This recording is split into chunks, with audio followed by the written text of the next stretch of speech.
Yo, what's up, guys? Happy Saturday. Welcome back to Diorama Talk. Hope everybody is having a great Labor Day weekend. Got a long weekend ahead of us, so I hope everybody's ready and pumped for tonight with Artman. But before we get into that, let's talk about some channel updates. So, milestones are still active. We're trying to get to 750 and 1,000 subscribers by the end of Season 2.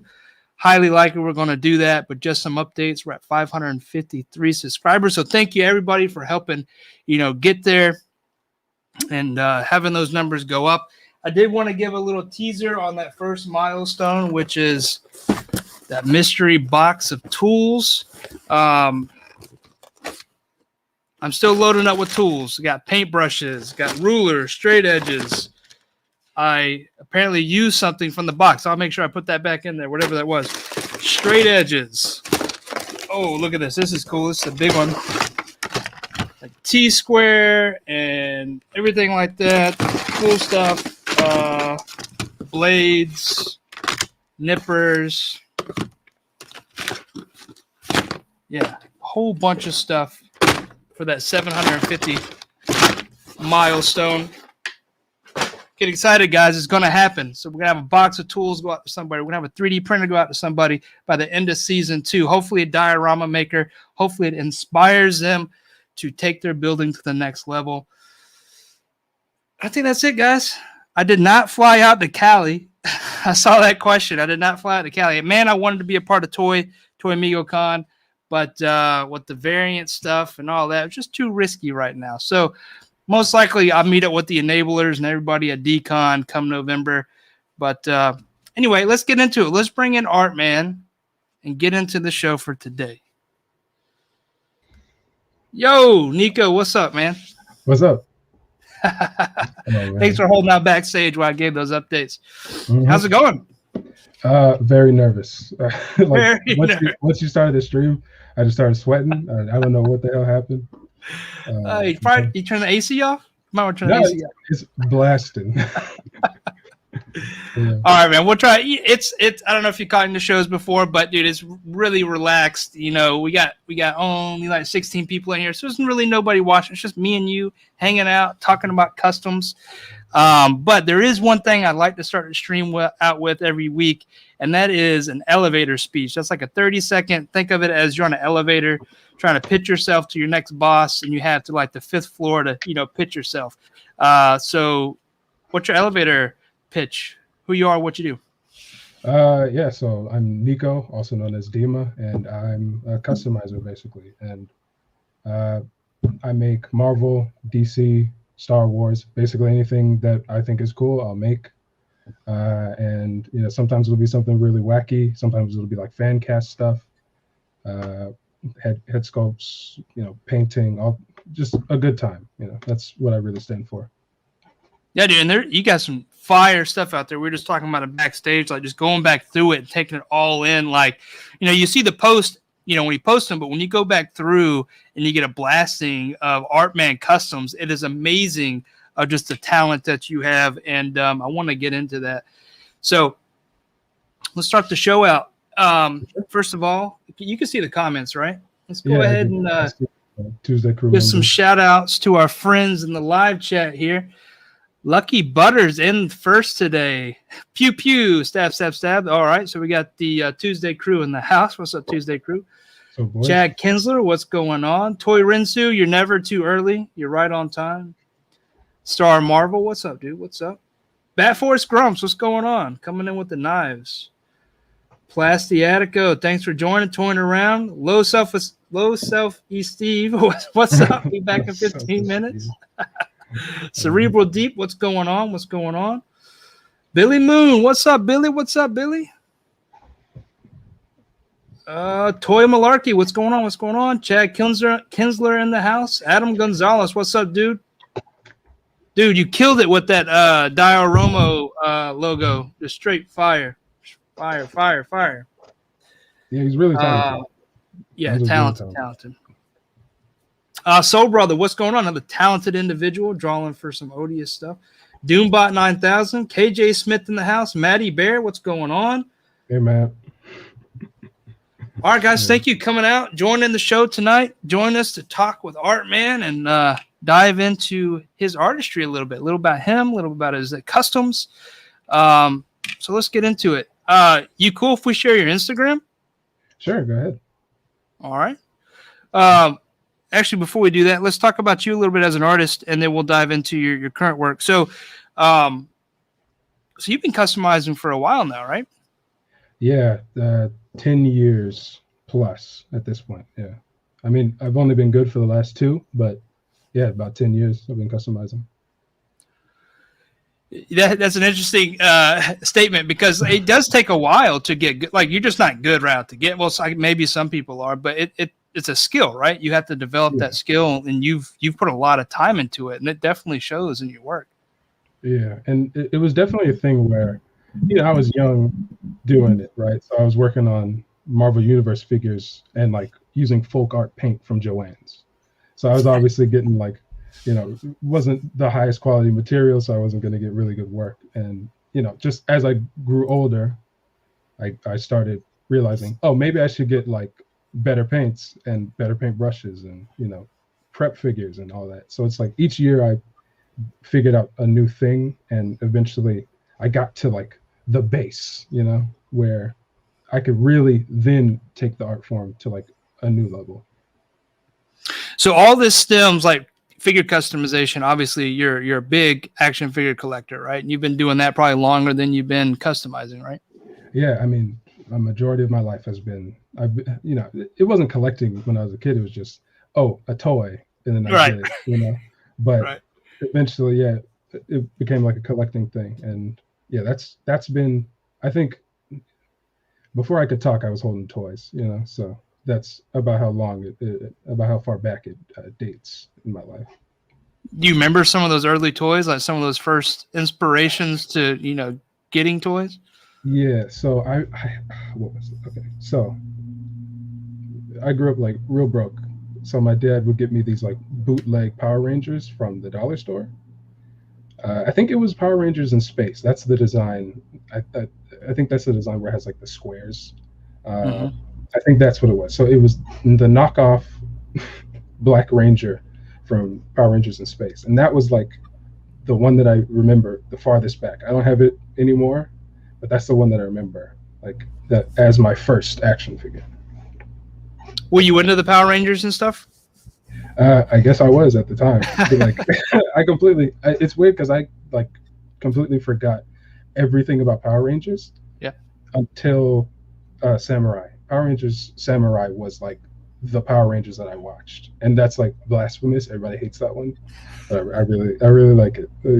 I have all the figure arts. So. Nice. All right, so you're into Power Rangers. I know you're into Marvel and DC, but you're also into like Power Rangers and some of the lines like that. Yeah, I mean, if there was like a toy line or a TV show, I'm probably into it, right? If it was around when I was a kid, I'm into it. So Power Rangers was definitely something that I liked. I think Ninja Storm I also liked around the JetX days, if anybody remembers that channel. But yeah, Samurai is the one that I really remember watching like every episode and being into. Nice. Yeah, I was Mighty Morphin. I liked the first couple of seasons of Mighty Morphin. I think that's what early 90s, mid 90s. That was my jam. After that, it became more of Marvel and stuff and DC. But yeah, I remember watching some of that with my younger brother actually, and I think Samurai was one of the ones that he was into it, but it wasn't a huge following, I guess, at that point. But that's cool stuff. And then so you did you ever customize any Rangers or anything like that? What was your first? Do you remember your first? My first custom. Yeah. So the first one that I can remember, I have it right here. I keep it. Oh, nice. It's this like really bad. It's a Silver Surfer that I painted to be the Dark Surfer from Marvel's Superhero Squad show.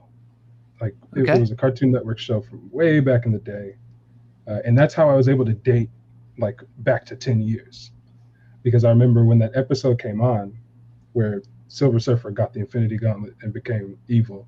I was like, whoa, that's so cool. And then I had a Silver Surfer, and and I told my mom, hey, can we go to Joann's tomorrow, like after school?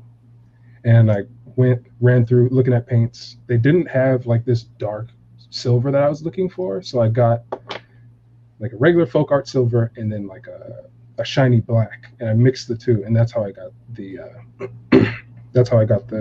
the dark silver that I wanted. Nice. And yeah, I just painted it up, and that was like kind of what started it all. So that came from animated series to the figure you had to a want, right? And they obviously probably didn't have that figure then, right? No, let me make this figure. Because they didn't have, because I was a Marvel Universe collector at that age. Like even then I could tell like what lines I would be into and wouldn't be into. So Marvel Universe was the only one Marvel-wise that I would collect. Superhero Squad Show had its own like little vinyl line, but they didn't articulate or anything. So I didn't collect that. I'm sure Dark Surfer had a figure in that, but I was a Marvel Universe guy, so I took my Marvel Universe and made it into Dark Surfer. Yeah, and looking back, Marvel Universe was actually really cool. I mean, they were pretty articulated for the scale, and like looking at some figures, I'm like, man, I wish I could pick these up, or maybe if I see them in the wild, I'll pick them up. But that's only going to be at shows now, so. Yeah.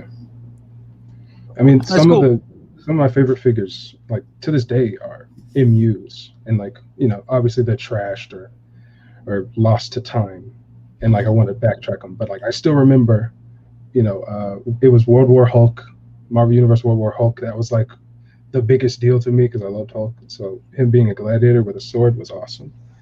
A bunch of those.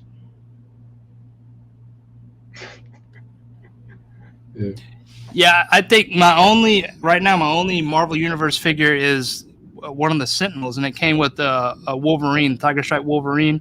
I don't remember what one that was, but that's my only one. But it's a cool figure, and that's why I was like, okay, if I see these, I might pick them up. It's funny that that your Silver Surfer is your first customized figure, because I had an Iceman. What was it? A couple waves back, it was a retro card Iceman, and I was never able to pick up the Walgreens Silver Surfer. So that was the first full body custom I ever did, was a Silver Surfer, regular Silver Surfer. But I just took like a aluminum spray paint and just like sprayed it down, man. I was like, it looks good enough. And then I put some magnets in like a surfboard I made, and then it's still up there. I still don't have that figure, unfortunately, but I have one that's good enough. Are you getting Galactus? Because then you'll get a. No, actually, I didn't get Galactus. I might have if I was awake at the last moments and I had that FOMO. But FOMO. I don't know what I would do. Don't get me wrong, it's dope and all the tiers are dope, but I just don't know what I would do with a 32-inch figure. I have 3 Sentinels coming, and after that, I'm not going to have any room for any other figure. Yeah. So it was more about space. You got that shield behind you. You got space. Oh yeah, I got space. Hang it higher in the wall, and then put the Galactus there. Too late now. I might have to get 796 to sell his to me. Oh yeah. Mike, you passed. Yeah, I passed. I passed on Galactus, and I felt a lot of pressure, man. There was a lot of pressure from the community to back Galactus, and I'm like, maybe that's why I didn't do it, because I didn't want to do the pressure. Like, no, don't tell me what to do. And then and now I'm just telling myself I'm not worried about missing out, but we'll see come next year. I got a year until people start getting it in hand. But I did not back it. Well, let's get back on to Nico. Let's start talking about Galactus before I get serious FOMO here.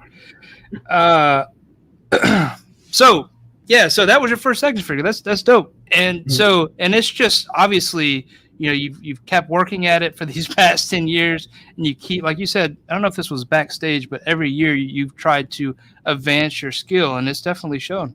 Mm-hmm.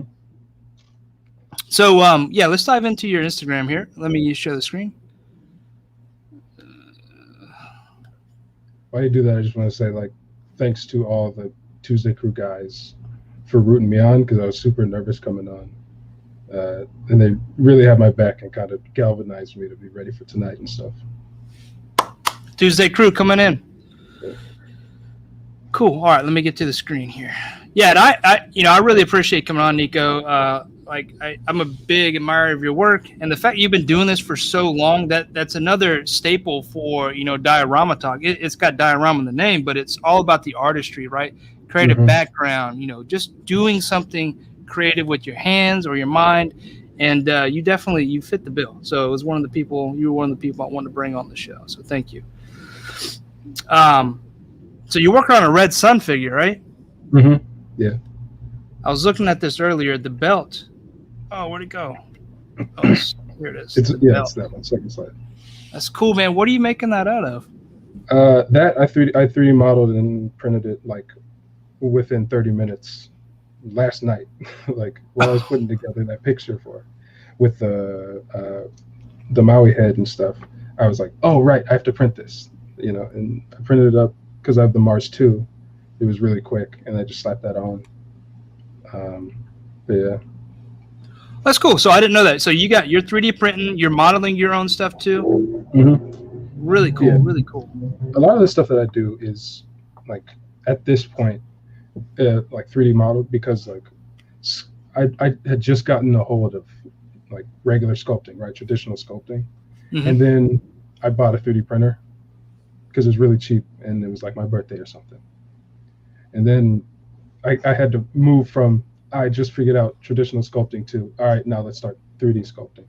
And a lot of the stuff I make is, has been worked on by my friends, like my friend Matthew or Aerobus. He does a lot of the head sculpts that I paint up just because I barely have time, right? It's just each time I have to sculpt something or 3D model something, that's less time for me to paint another thing, or less time to work on another thing. So that's why I like that collaborative aspect of the community. It's just like, hey, I don't have time for this. Can you do it? And I know your work and your quality and trust you. And then, you make great stuff. There you go. Yeah, this is cool. And I like that you're advancing your skills with the 3D printer. And I would say, yeah, like 3D printing has gotten so cheap these days, man. You can get into, especially resin, really, really affordable now that, it's really cool to see this stuff coming along. So you got big plans for this Red Sun. You're going all out here. Yeah. Like a week or two ago, I went on a deep dive. I reread the Red Sun story and took a bunch of pictures of reference images of Red Sun Superman. And there's a lot of variance between not only like the time period suit, right? Where when he first starts off, it's basically just the Superman suit, but the hammer and sickle in the diamond. And then as he gets older, you start getting the boots, the black boots and the gloves. And then it gets even, farther from the classic look as he gets older. But even within like when it's the same time period, like the second suit, there's a lot of variance in the images. So sometimes he has red boots, sometimes he has the black boots, sometimes they have the W pattern, the M. Sometimes they don't. The belt changes color, like the belt buckle itself changes color. Sometimes it'll be red on the inside, or the diamond will be red and the ring will be red. It changes all the time, like even within the book. So I'm just kind of conglomerating every design and like thinking which ones do I like and putting them together. Cool. Yeah, this is looking dope. So how much further do you think you got on this? Is it going to be a gray body, or are you going to leave it? Yeah, it's going to be gray. Like I don't particularly like the gray that McFarlane used on the Red Sun body itself. Yeah, it's a little too blue for me. Like in the comic, it's super like drab gray. So I'm going to repaint the whole thing that gray, and then do the outline of the diamond in black. And I got to do the collar as well. That's what I got to work on. Nice. Cool. All right. Are you a fan of McFarlane figures? I see that you do customize quite a few of them. I mean, I wouldn't say. I like to say that I like don't pick up McFarlane figures because they're not the designs that I like. Right. Mm-hmm. Everybody says like we have 1,000,001 Batman, but they're not the Batman that we want, or the same thing with Superman. Right. And so I pick them up, and there's really cool ones like Azrael and they're like right here, Azrael in the Hellbat armor. But like those are really new kind of designs, and I Right. want the classic ones. So that's what made me get the Action Comics 1000 Superman and another Bizarro. It's just I wanted a good classic Superman. Right. So you're cannibalizing the figures because they are a really affordable figure, and then using those as bases to build your, ultimate figure. Yeah, and that's the thing. It's like McFarlane sculpts, they're great when he has them cut them up right, So I love the torso on the Action Comics 1000 Superman, but those arms, I don't like them at all. They're too scrawny, and they're single jointed. Mm-hmm. And then the legs are really thin as well. But you take the Bizarro arms, which are perfect, and you put them on there, and you get a really good silhouette for Superman. And yeah, that's why I put them together. Nice. And do those just pop out and plug in? Yeah. McFarlane is probably the best, line to start customizing in, because it's all, you could just pop out everything, just a little bit of heat and you could pull everything out. Nice. Jay, I did like the red Azrael, but I mean, it wasn't a classic Azrael, and Azrael's not even like that big of a deal for me. Like, it's a great figure, but yeah, I love how the hood and the head, how they move together, or if you don't want them to move together, they move separately. That's really cool. The only thing is, I wish he could have his arms together to hold the sword. That's just yeah. I'm sure you could shave it down a little bit. Maybe I agree that's a dope figure, but yeah, there's some. But I mean, it's also like, I think I picked mine up for like $15. They're a great affordable figure. Yeah, I got the Bizarro. GameStop had the Bizarros for like $8 or something crazy. Wow. I wish I got like 4 or 5, because I have a bunch of other Supermen that I'm like want to make, but I only got like 2. So. All right, so to move on, one of my favorite characters, not really based on the first appearance in the movies from Phantom Menace, but just like looks, is Darth Maul here, and you've got quite a few of these. Are all these your customs here? So that head is made by MJB Customs. Like, he sculpted it and I painted it. Same thing with the Clone Wars Maul head, but then that Clone Wars Maul, the rest of it is all me. Like, I sculpted that. And then I repainted the entire torso a different red, because I had to paint the head up. Let's see if I can find it. It's a while back, but yeah, I'm a big Darth Maul fan. Like, I love Darth Maul. Ever since I was a kid, like, Darth Maul's been my favorite. And we are desperately in need of a horse legs cyborg Maul. Yes. And yes.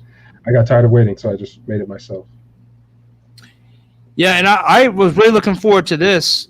I guess everything above the waist was good on the new figure they released, but they reused the same legs, which was kind of disappointing. Yeah. The thing about that one is, like, that was talking about like the progression in the art form. That I had worked on that specific Maul for 2 years, like, on and off, because I just couldn't get it right. If you scroll way back, you'll see like a whip where it's just one leg, and it's not particularly something I want you to show off, but you can if you want. And like, it's a really like scrawny. The thigh's way too big, and then it's not great. And so I was constantly working on it on and off for 2 years, and eventually got to a point where I cracked the code, and I was able to put that cyborg Maul together. And like, that is still, like, I think that's one of my best works, and it's one of my favorite. I have it with me right now. So. Oh, I keep my customs like around me all the time, just as like inspiration and stuff. But yeah, I don't know. This is probably in my top 5, like one of my favorite customs. Yeah, it looks dope. I mean, the painting, obviously, you kill it with the painting, but also, I mean, the complete custom is dope, really dope. Yeah. All right, so I was bragging about this earlier with you. Flip through some of these, go through a timeline of stuff. So, big into Star Wars, right? Obviously, big Star Wars guy. Big Star Wars, yeah. Or is it mainly just like Black Series or any other Star Wars lines? Yeah, just Black Series because I just do everything basically whatever Hasbro makes, I'll get. You know, it's like that's because they do the scale that I like, and everything is pretty uniform. Like even Black Series looks short next to Marvel Legends, right? But it's still like cohesive, and I can have them. I'm not somebody who separates like my shelves based on like, oh, this is the Black Series, this is the the Marvel Legends. It's just if it brings me joy, if I like looking at it, it goes on a shelf and I look at it, Right. And just like sometimes I get figure arts, but a lot of the times I'm just happy with Black Series, if we're being honest. Yeah, especially the past 2 years, like they've made the articulation better, the head sculpts are looking better. I mean, they're definitely a contender for some of the better Star Wars figures. Definitely, yeah. I mean, that new Boba Fett they put out is just like, I got that figure in, and it obviously needs like a wash and some better weathering and a better helmet. But like, I got that in hand, and I said, okay, I could sell my Mafex Bobas. I had both of them, and I said, man, I'm good with the Black Series, and I sold them. And like, I made a Empire Strikes Back Boba, and I weathered up the Return of the Jedi look, and I'm in love with those figures. Like I'll pick them up all the time and play with them, and that's something that I wouldn't do with the Mafex. It's like they'd sit on the shelf, and I'd be like, wow, they look really good, but I don't want to pick them up. Right.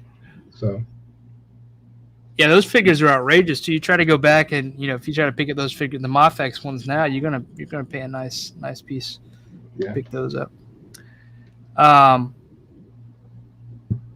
Oh, look, Artwood. Artwood's in the house too.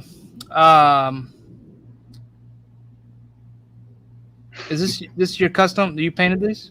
Yeah. So Artwood Toys, he sent me that sculpt, and he said, I forgot what it was, but he was sending me something else, and he sent that along with it. He said, hey, can you paint this for me? And I was like, yeah, sure. And that sculpt was probably, I don't know what happened to it, because it was like it had gouges in it and like scratches and stuff. And like, I reverse engineered it to look smooth and good, and then I painted it up. But that was really weird because I had never seen the animated Spider-Man show like that one.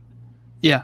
So painting that one, I had no frame of reference, and I had to keep looking up screenshots from the show, and I'm like, how am I supposed to paint this? But like, I got a good skin tone, and I figured out a shade of brown for the hair and the eyes and stuff, and I put that together and sent that to Rick. I really like that one, and like, I don't know where he got the head sculpt from, or else I would probably get one for myself.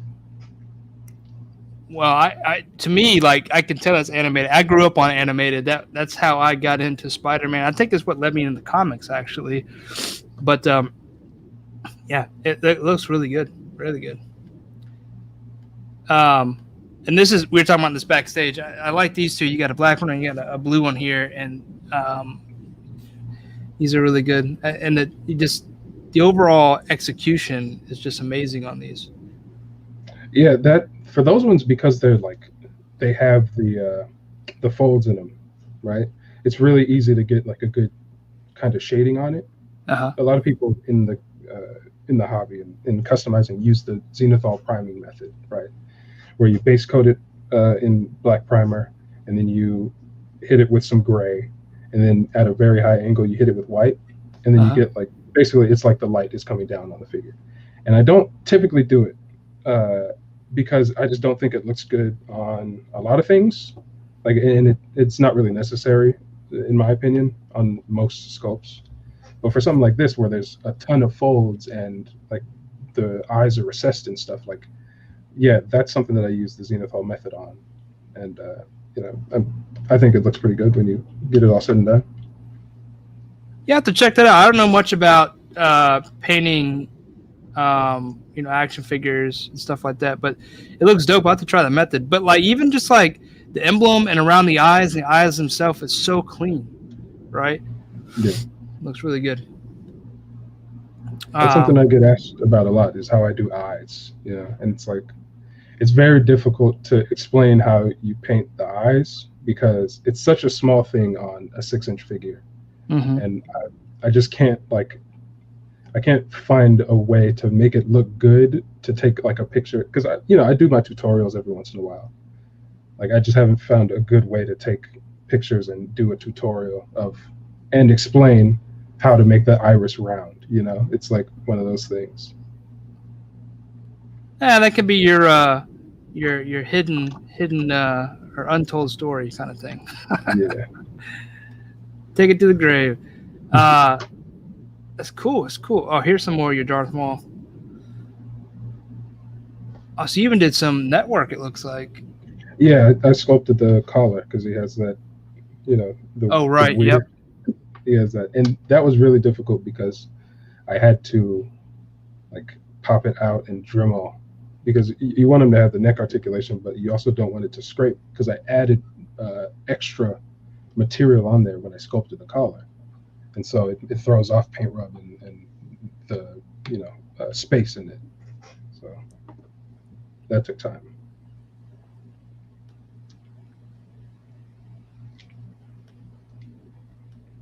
Dude, yeah, this is looking so good. Yeah, we definitely need one of these. And they just need to come to you and ask how you did it. Yeah, that'd be the dream, Oh, the mask. Yeah, I think 4 of those that are almost painted. I just have to do the teeth and the pupils, because that's like, they're so big. It takes a minute. Right. Yeah, teeth, if you think about most action figures, that they have teeth, they're small, but on this particular one, they're huge. So they kind of one of the defining features. Yeah, they're like Tic Tac size if you hold them.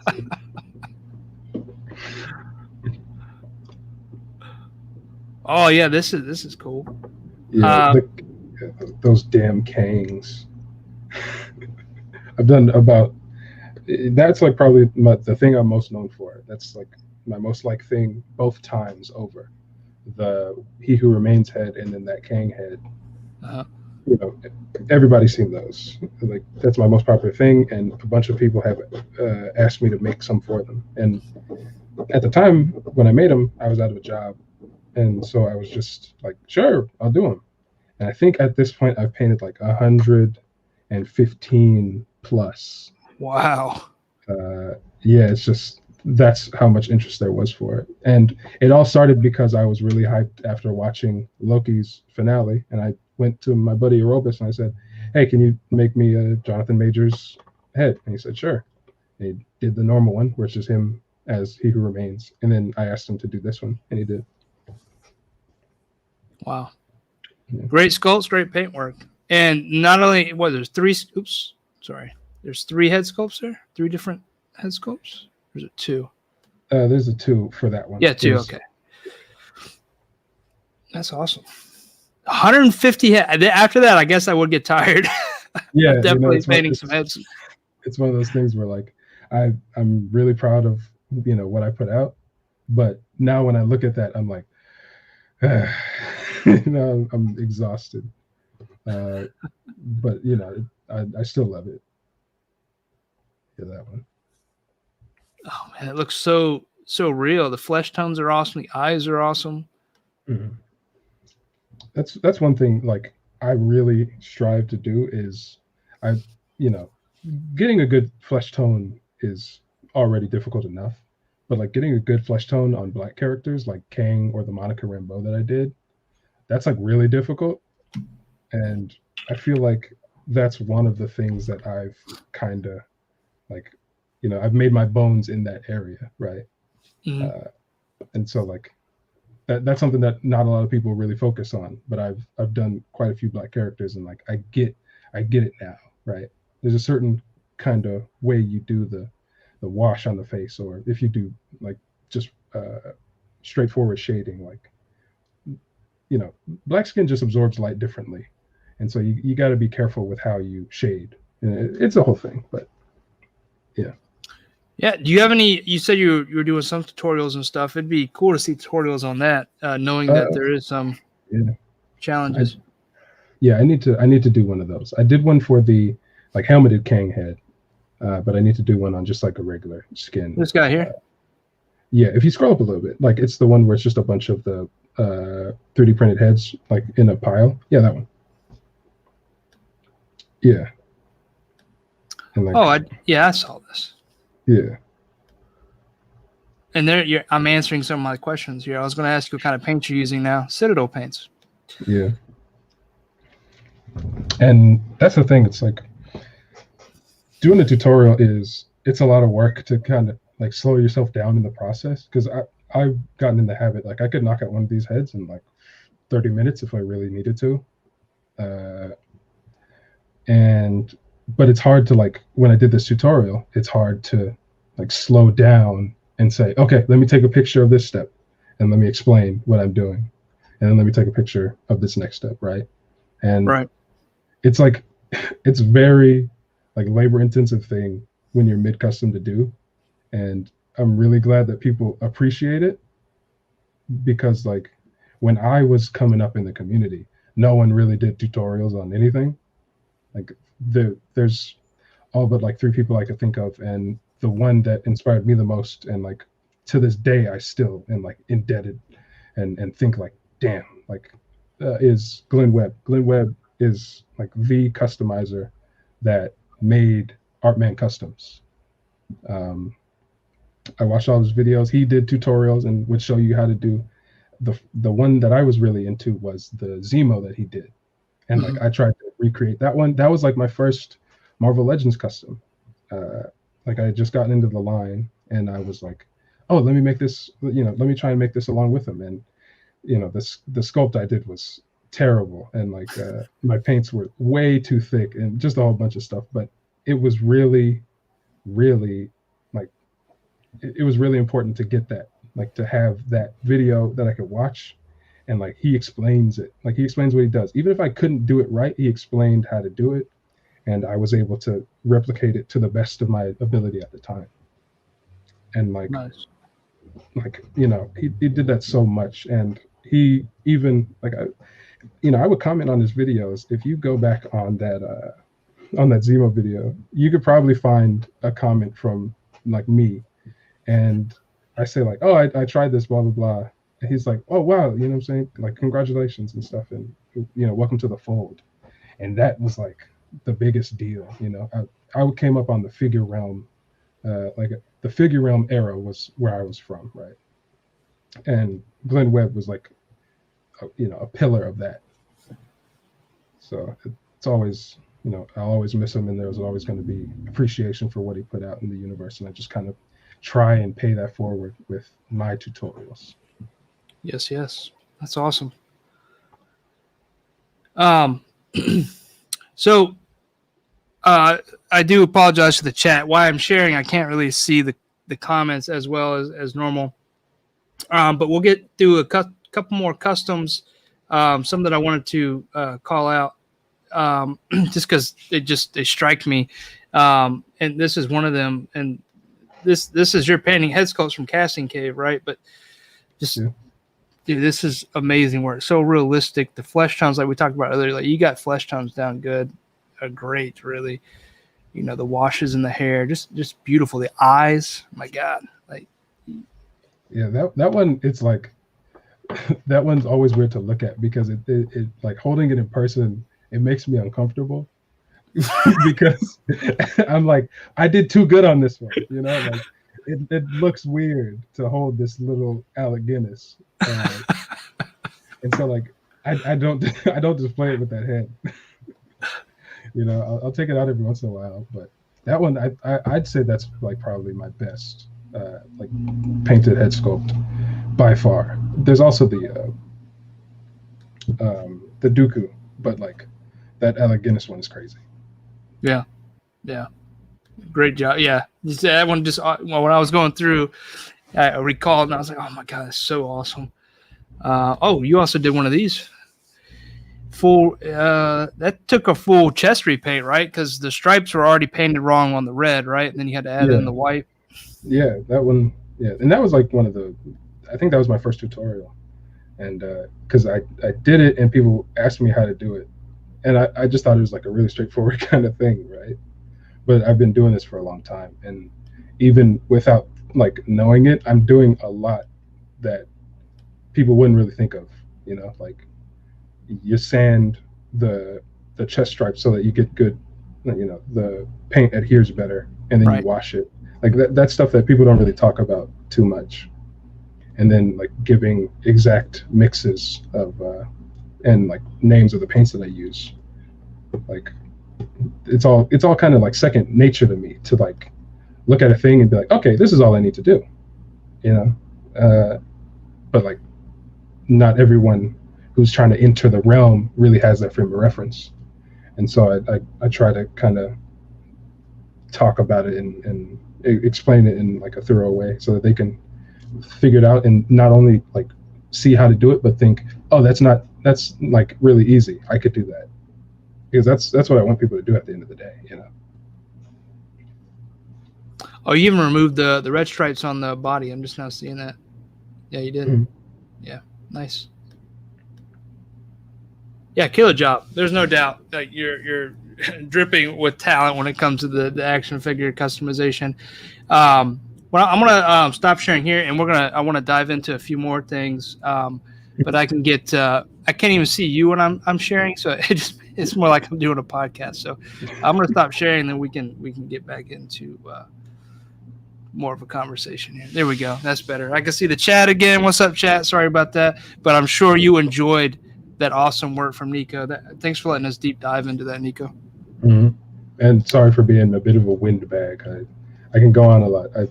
I'm a writer, so. No, that's what this is all about, dude. We want to know about you. We want to hear about it. So yeah, talking. That's what this is about. Okay, cool. Just looking back through the chat. Everybody's good. Loving the work, obviously. Awesome. So, I was going to ask about some of the stuff that you use for your customizations. One, I noticed the paints that you use Citadel paints, X-Acto knives, sanding sponges. What's a pretty unique tool that you feel like for yourself that maybe that you're okay with sharing that maybe a lot of people might not know about? For myself, I don't really have anything too unique. I mean, let me think. I have like a couple of things that I like to use and that I like kind of weird is I got a pack of highlighters on sale for like and I do this like every year. I get a pack of highlighters on sale for like back to school. Mm-hmm. And then I get like a thing of silly putty, right? And then that's what I use to hold heads when I paint. Oh. Like, I have a ton of highlighters that I just painted on and stuff. And like, there's like alligator clips and stuff that you can use, but in my experience, they kind of, because they have the teeth on them, sometimes they'll gouge the head sculpt or chip or something. So just a little bit of silly putty. And this works for like putting on any head on anybody, it's like, that's how I keep my Kang's head on, is I use silly putty. And then just get yourself some highlighters, because you could just stick them on there and paint. And also, like ice picks. I have this very, very old ice pick from my father, like from when he was like a construction worker. I can't quite find it right now, but it's just like it's like 3 millimeters, and that like helps me open up, like for when I'm popping pins out of figures. Like you open up the kind of trench, and it like holds it open, and then you can just slide the pin right in and it'll close back up. Like you don't really need to do too much heating. I mean, everything that I use is pretty basic stuff. I just use, paint brushes, kind of paints, sanding sponges. Sanding sponges is something that I don't hear too many people talk about, because like, sandpaper is cheaper, but a sanding sponge is really, really good. If you get like a 3-pack where it has different grits, you're solid, Yeah, I was going to ask about the grits. What grits you use? I have a bunch. Like, I get like a variety pack where there's like a really coarse one that I use for like really joint prepping and just getting a lot of material knocked down, and then I have like a finer one, which is like 500, 1000. Okay. And that's what I use when I paint a head. First thing I do is I sand it a little bit with like a high grit. I always have to think like high grit or low grit, because it's counterintuitive. So high grit is like the smoother one. Okay. So I use a high grit. I sand the head, not too much where you lose detail, but enough to where you make it not so smooth of a surface so the paint could grab on. Mm-hmm. And then you wash it off. And yeah, I mean, I love sanding sponges. I will take them over sandpaper any day, just because it's more comfortable. You don't have to in the hand. Yeah, totally agree. Yeah. Cool. So what's your favorite thing to do? Like full customizations, water break. Hopefully that's water. Yeah, it's water. My favorite thing to do, I mean, I love doing full body customs, but a lot of the time they're just very, very time consuming with how I like them done. Like I'm like a nut when it comes to getting rid of paint rub. If there's like the slightest amount of rub or anything, I'll just tear it down and start over. That's how it was with Darth Maul. Like I had to restart on his shoulders constantly. But yeah, I mean, perfectionist. Yeah, pretty much. But yeah, I love doing full body customs. It's just they take a lot of time for, how I like them done. And so when I could find like a good head sculpt, and I could knock out a head sculpt in like an hour, while I watch something. And so I tend to do a lot of those. It's not that I like, I don't particularly like when I can recognize a pattern in what I'm doing, where I'm like, all right, I've done like 6 head sculpts. Like I posted 6 head sculpts in a row. Let me chill out and do something like an actual custom, Yeah. But so I'm always cognizant of that. But it's just like there's some beautiful head sculpts out there. Like Casting Cave, Corey does amazing work in either shrinking them down, like the Obi-Wan that I painted up. That was a shrunken down like Hot Toys, I believe. And oh wow. Okay. Like the reason why it looks so good is because he captured all that detail and kept it like along the way when he shrunk it. So it's there's a lot of head sculpts, and I'll just get them and then I'll sit on them for a little bit and then I'll paint them up and I'll be like, man, this is great. And yeah, I mean, I love doing full body customs. That's like always been my passion and my draw. But doing a head sculpt it's fun, and it elevates figures. Oh yeah, definitely. Definitely takes a figure, especially it could take a bad figure to like a top 10 lister, easy. Yep. I was going to ask any kind of accessories or weapons or anything like that you do, or is it pretty much just a body and head sculpts? Sometimes I do weapons. I mean, they'll usually be add-ons to a post about a full body custom. Where like I'll make this full body custom, and then I'll be like, oh, they need this weapon, and I'll make the weapon as well, right? So, yeah, I mean, I don't really do too many weapons. Like, I don't think of them as just doing like the weapon itself. It's always like a part of something. Either it goes with a head sculpt or it goes with something else. And so, yeah, I mean, I do weapons and stuff. A lot of the weapons that I did like a while ago were either like collaborative stuff with my buddy Matt. Like he's also in college, and he's like one of the best art dudes I've ever known. He was like top of the art program in our high school, and I got kicked out because I wanted to do volleyball. So he's some of the best. Like he does some of the best sculpting, and I'll ask him, hey, can you model this or start the base model for me, and I'll take over afterwards, and like I'll format it for whatever figure or size I'm working with. And then like, paint it up and do that. That's how, when I made the like 6-inch version of this Dark Surfer, he made the sword. He made the Infinity Sword, and I just kind of fiddled with it and made the handle thicker so he could hold it and like paint it up and stuff. And yeah. Oh, cool. Awesome. So accessories come with the figure. So whenever you're doing a customization, it's all about centered on that figure and make that figure appropriate for, obviously the whatever you're trying to envision for that figure. Mm-hmm. Cool. And do you like 3D print those, or you like use another figure or other accessories, or how does that work? It's like whatever I think is best for whatever I land. Like a lot of the times it'll just be easier to just start something from scratch and then 3D print it. But then sometimes it's like, oh, I have 90% of that thing here. like from another figure, and I'll just add a little something, and there I'll have that accessory.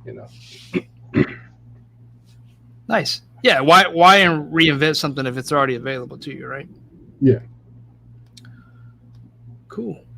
Well, so we talked about what you're doing now. What other things do you do? Do you do any other kind of artistry? Do you paint like canvas or watercolor? Or you... Yeah, I mean, I do like a million and one things. Okay. So I'll paint. Sometimes I'll sculpt, like not action figure stuff. I'll just kind of sculpt in my free time. Or I really like writing. Like that's something I've discovered rather recently. And I say recently, it's like 3 years, but that's a big chunk of my life because I'm 20. But yeah, it's like I really love writing, and that's something that I found out in like my senior year of high school and going into my freshman year of college. Like I love reading and I love writing. Like you could have never sat me down and told me, hey, read this book, when I was in middle school. And I'd be like, bitch, what is this? Get out of my face, But now it's like, I'll reread Mary Shelley's Frankenstein like for a 5th time, and I'll be like, God, this is so good. Let me write an essay about how this and the movie Dope are the same story, or let me write about how these ancient Greek myths relate to the movie Dope, or something like that. It's just I'm always kind of it's hard to turn off like my artistic thinking, right? So it'll bleed over into like I'll watch something, I'll be like, I could write an essay about this, or yeah. That's awesome. So very, very highly creative, right? Creative writing, creative painting, like that's phenomenal.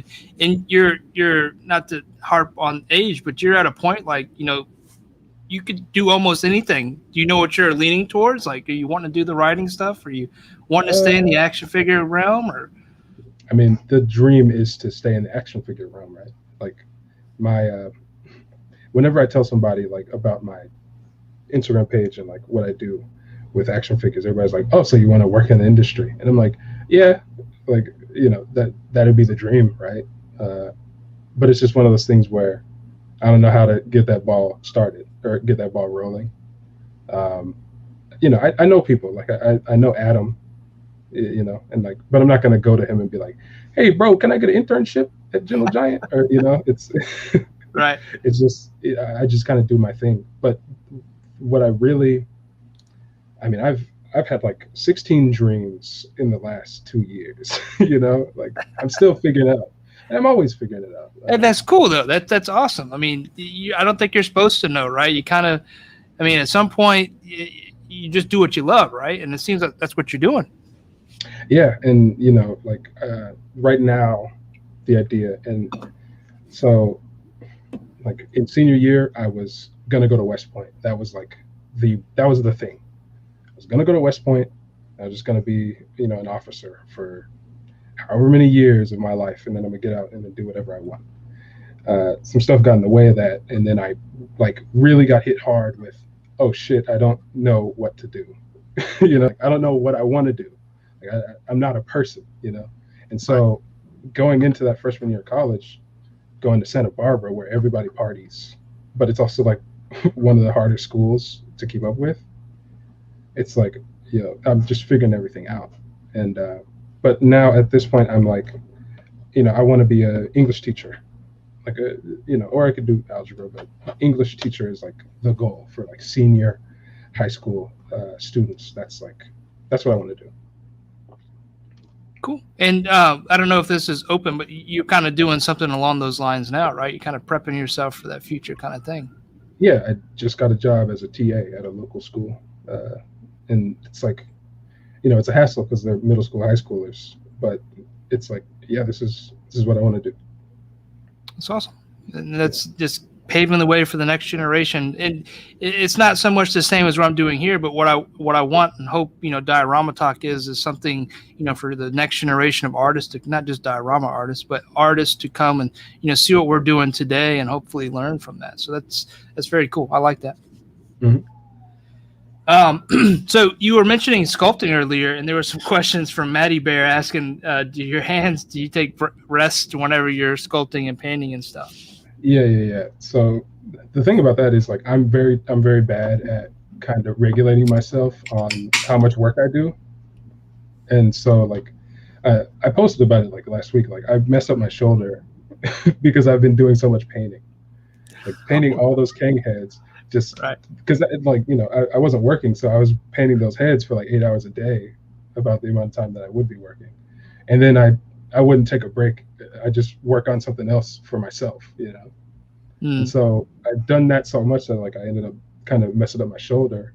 Oh no. And then I was like, all right, I'll chill. But then I didn't chill and like kept working on stuff. So now like, so now it's worse. And like my I'm starting to like feel it in my neck and stuff. So I'm really like, all right, chill, knock it off, until my body is telling me it's ready to get back to work. But yeah, so Right. I'm getting in the swing of, oh, let me take a break. I recently heard a term for it. It's called like John Henryism, where it's just you deal with adverse situations by you just work harder, right? It's like my shoulder hurts because I'm working. Yeah, I just work some more. Right. But yeah. So we have some questions from Instagram, and these questions put out a poll yesterday, and so we got about 6 questions. We can run through those. So this will be the Instagram question for tonight. Oh, I forgot to turn this on earlier. I do want to thank I didn't save this. Hold on. One second.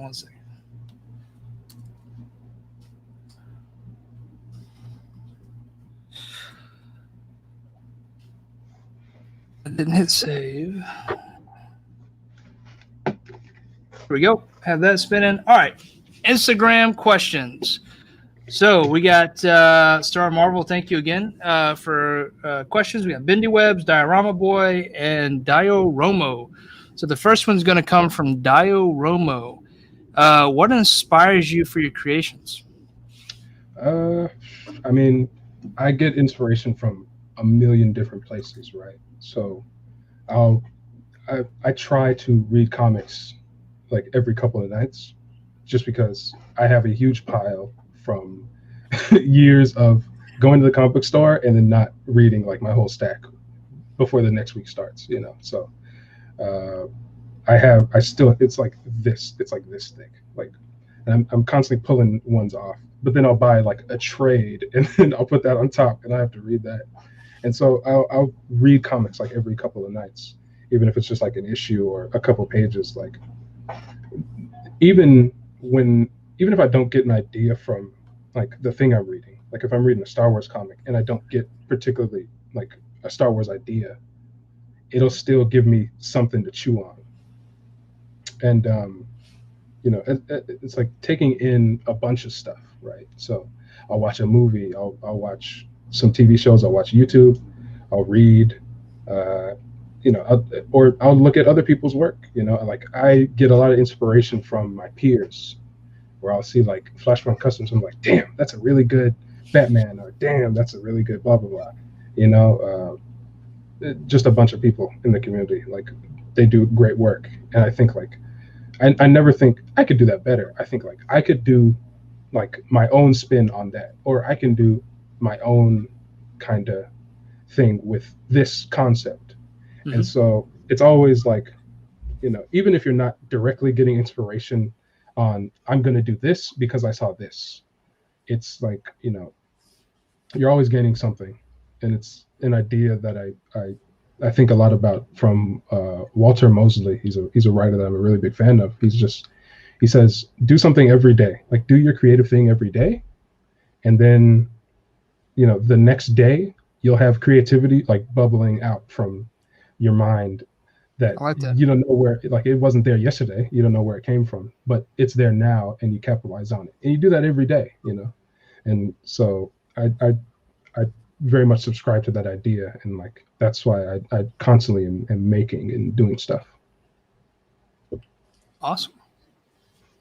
And not just, and what I like is like, you're not just in like painting, like the writing part for, it's totally different part of your brain, still creative brain, but different part. So you're exercising a lot of that creativity. That's awesome. Yeah. All right, next question. We got a few from Star Marvel here. What's your favorite color? Oh, my favorite color. If you asked me, like, for 90% of my life, I would have said green was my favorite color. But now, recently, I'm leaning towards red, and I don't know what the change was.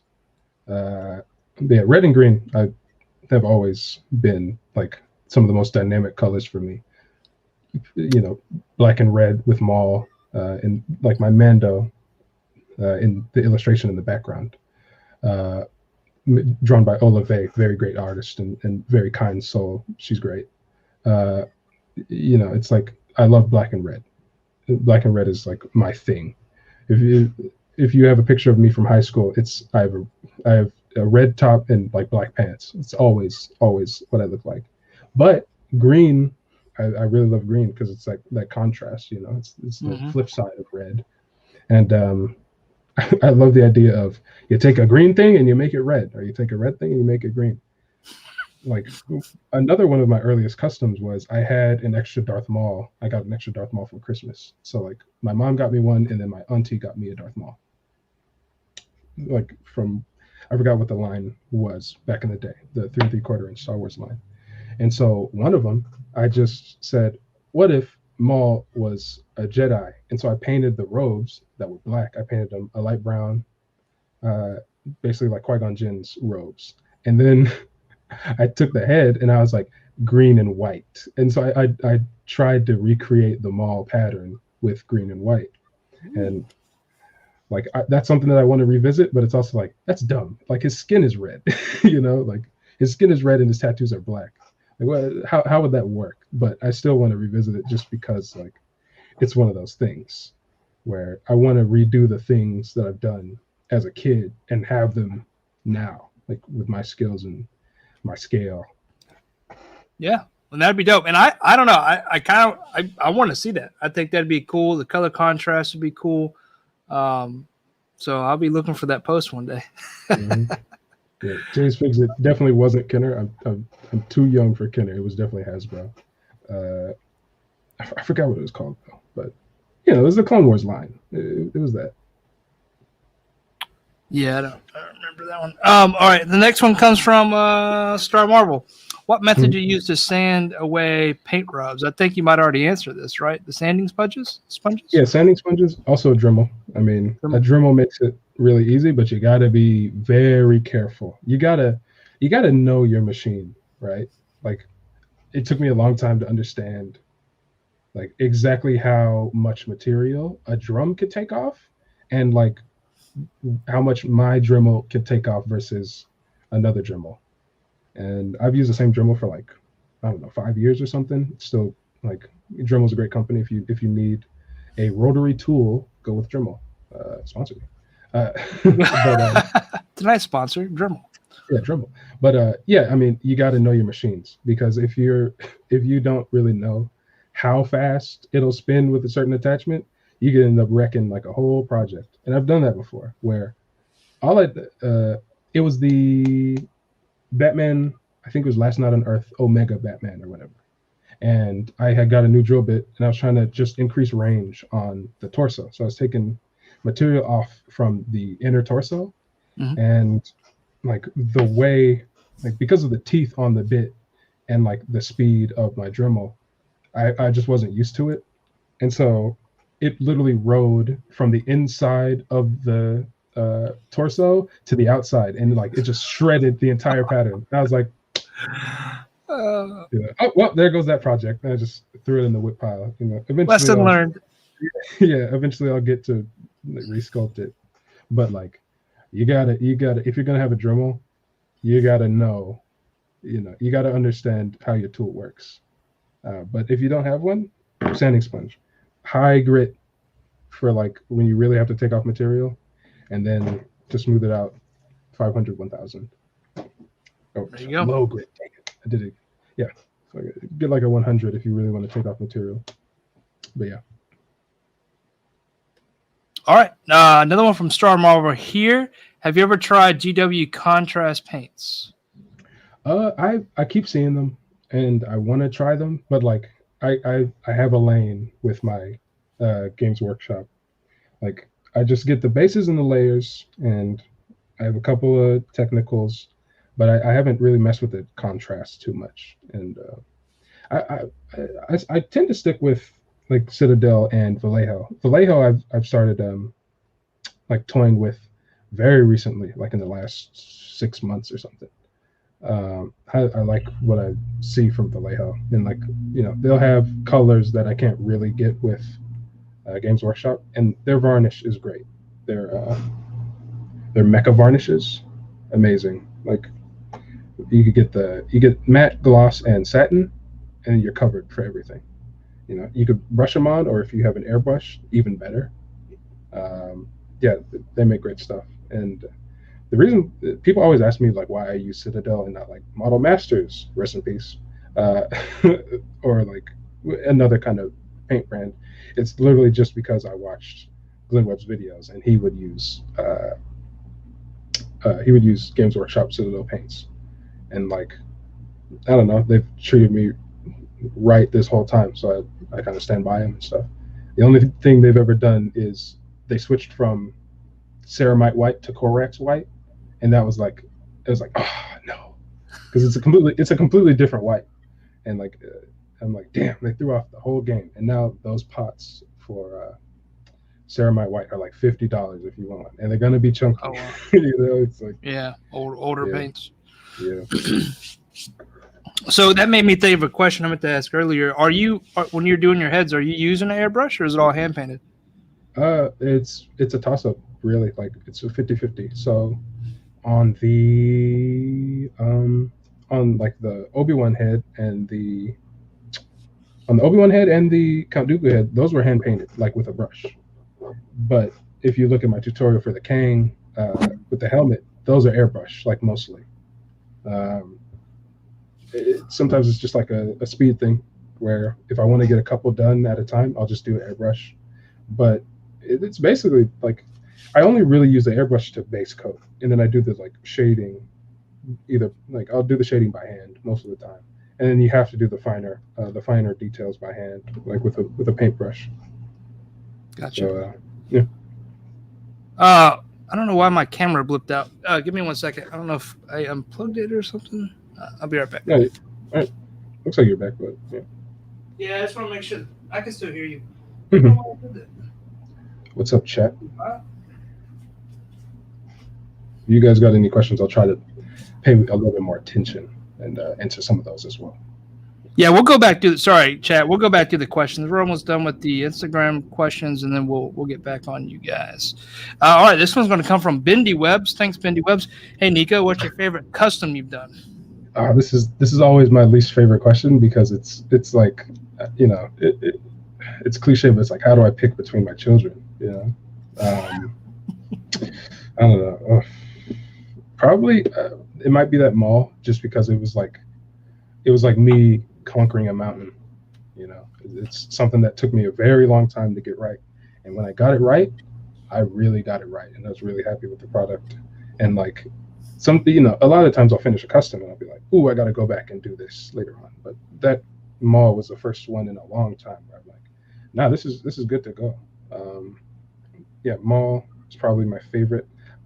The Bizarro was really easy, and I hesitate to like call it a custom, because like it's really just part swapping. I did repaint the infected Superman head to look like Bizarro was smiling, but I mean that was a really easy one, and I love it just because it's I've always had like a weird obsession with Bizarro. Bizarro has always been my favorite, like since I was a kid, and so like having that one, I remember I finished it, and then immediately I went with my girlfriend to Albertsons, and I took it with me. I was in the aisles, and I was like, nice. I just you made fun of me for like a week for that, making funny noises in the Albertsons. But it really made me feel like a kid again. So if I have to pick two, it's a tie between Bizarro and that Darth Maul. Nice. So follow-up question, since the statement, do you carry a pocket figure, or is that like one of the only times that you carry a figure with you? I'll carry a pocket figure with me like a good amount of times, really, just because they're really fun.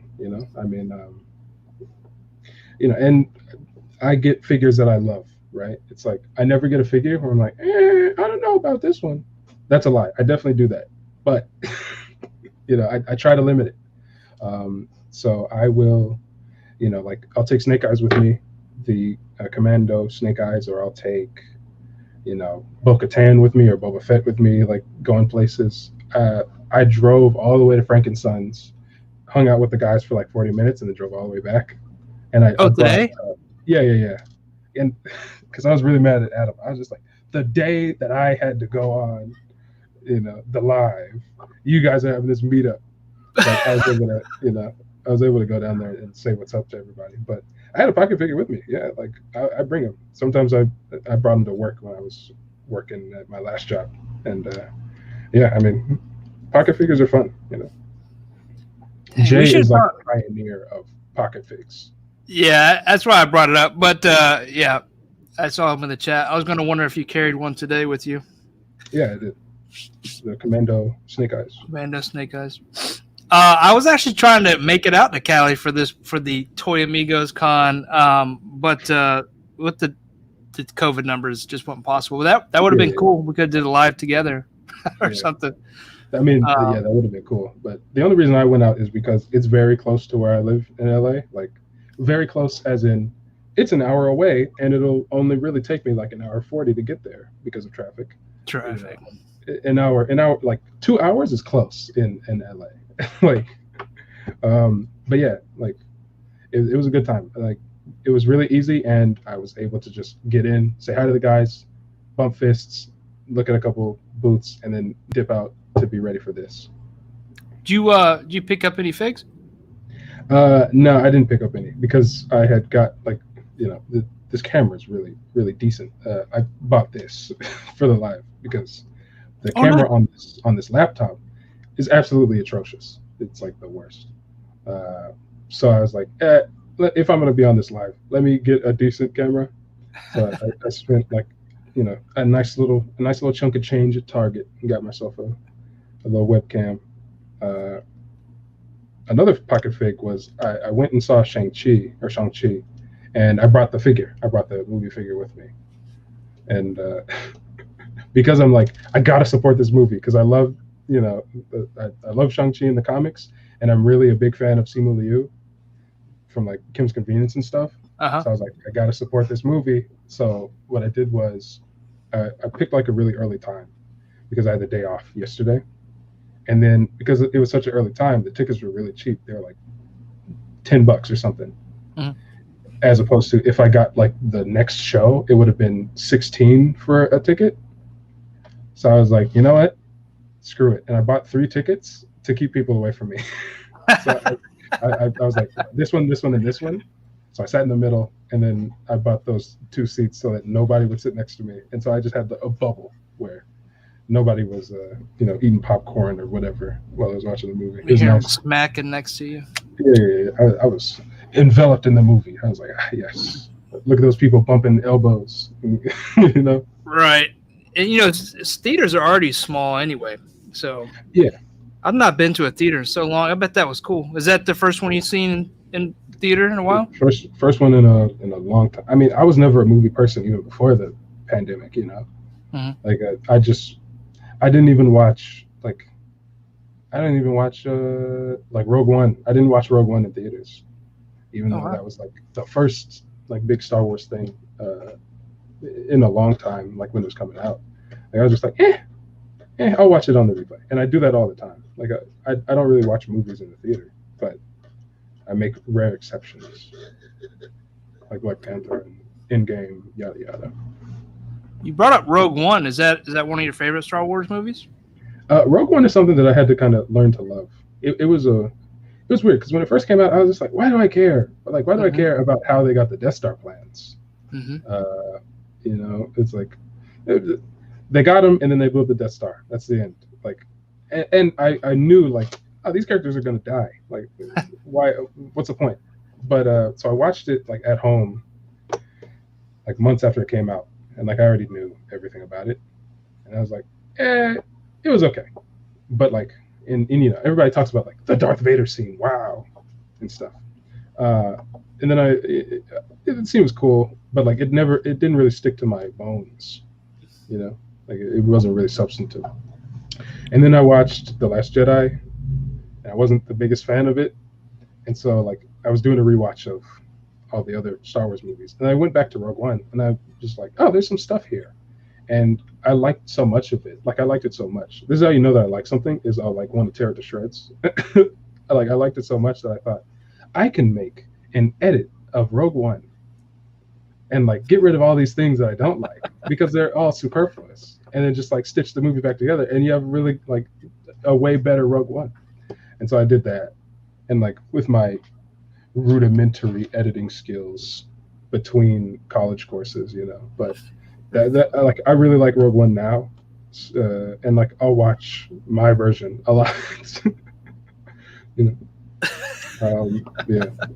I'm kind of the same way, actually. As you were talking through, I was like, that's exactly me. And I'm wondering how many other people feel the same way. Because when it was first released, I was like you. I was like, I don't know if I really care about this. But then after this last trilogy, like I came back to Rogue One. I was like, I like the feel, I like the way this is shot. I like the story. It was just different, like contrasting to, you know, this recent trilogy. And it just stood out to me more than it originally did. So that's interesting. Yeah. We got one more question here from Diorama Boy. If you could make an action figure from any show, what would it be? Oh, I mean, I kind of do that. You haven't already done it. Yeah, right. It's like from any show. Okay, so this is one that I've been like holding in my back pocket for the longest time. So we're getting the Trapper Wolf Black Series figure, which is just Dave Filoni as an X-wing pilot, and I'm waiting for the Carson Teva Black Series figure because I know that's coming. They have to. And so when they do that, and also I know a guy who makes like a Carson Teva head sculpt, but when they do that, I want to make an Appa from Kim's Convenience, and then use the Shang-Chi to make our boy, and so I'll have Appa and and his son Jung for my shelf. So that's the if I had to make a custom for a show, it'd be Kim's Convenience, just because I adore that show. Like, and I wasn't expecting to either. It was like a pleasant surprise, like watching Kev toying around go live with Paul, and I was like, oh, this guy's cool. Like he's a Star Wars guy, you know. I was like, he looks familiar. Where's he from? And he was in The Mandalorian. I just completely forgot. And I was like, oh, he's a Star Wars guy. And then they talked about Kim's Convenience for like 90% of the show, and I was like, what is the show? Why do they keep bringing up this weird show? This weird Canadian sitcom. I don't like sitcoms. But then because I liked Paul so much on the show, I was like, all right. Let me watch this Kim's Convenience. It's on Netflix, whatever. It's not going to cost me anything. Let me watch it. I binge watched the whole first season after that live. And I was like, oh, this show is amazing. And then I told everybody about it. I was like, Kim's Convenience is great. I told my girlfriend about it, and we watched it together. I told my homie about it, and he watched it. And then Bryant, MCU collector, he was like, he had just got into the show, like in time for the 5th season to come on Netflix, and we were talking about it. And I was like, it's so good. How do we not know about this, right? But yeah, Kim's Convenience is a great show. If you haven't watched it, go watch it. Just do it. It's great. That's awesome. All that spun from the live with Kev. That's influence. Yeah, that's awesome. Yeah, and Paul seems like a great guy. I've wanted to go watch the show myself. I just haven't had the opportunity. So I think with your recommendation now I need to. So yeah, man. Cool. All right, so that was the last IG question. Thank you, Diorama Boy. So we can dive through some. I'm going to try to go back here as far as I can to pick up some of these questions. There's a link, and there's also now a movement for the Nico cut for Rogue One. So we're going to need to get that somehow released. We'll need to talk to Disney or somebody and get the Nico cut. I'll find a way. Give me a second to go back through these questions, chat. I feel like Sorry, give me a second to run through these. Mm-hmm. I was going to ask how long you growing your hair out. I got longer hair too that I keep bundled up, but it's weird because like I have dreads, but I started them all at like different times. So I have one in the back that, like, it's a cultural thing. Is when you're 13, you start growing your first dread, and so it's really long. Like it's almost down to my ass, and then the rest are like this one. These ones just go down to like past my chin, and so I mean it's probably been what 7 years. 7 years. Since I started the journey, but like for most of them, probably 4 or 5. I mean, like when I was a freshman, I started growing them in like the second half of my freshman year of high school. Nice. That's a commitment. Mm-hmm. Yeah, Plastic, get a VPN. Just shh. Get a VPN. Say you're in the United States, and then you can watch. Watch it on Netflix. Yeah, get a VPN. Set your US IP range. Mm-hmm. Man's oozing with talent. It's crazy. We'll hit up some of these stellar comments. I know I saw some questions earlier. I'm just missing them. Those heads. Oh, I guess they're asking about the blue tack. Are those heads on blue tack and a stick, but you're using silly putty, right? Yeah, I use silly putty. I don't really like blue tack because I don't know. It's just never been my thing. Like, depending on where you get it, it'll leave like a residue. Mm-hmm. Sometimes it'll be like too hard. It's a whole thing. Silly putty is really easy, and then it's really easy to like clean up afterwards because you just it doesn't stick as much either. I noticed. Yeah, and it's cheap. And if you want to duplicate your newspaper and read it on silly putty, you can do that too. Hey, yeah. And another thing I use it for is I use it for masking as well. When like I airbrush and stuff. Oh. You use it for masking. So yeah, it's not a trick I use so much anymore because I just base coat for the most part with the airbrush, and then I do fine details. But yeah, you do that as well. Well, I can't go back any further. Well, yeah, guys, here we go.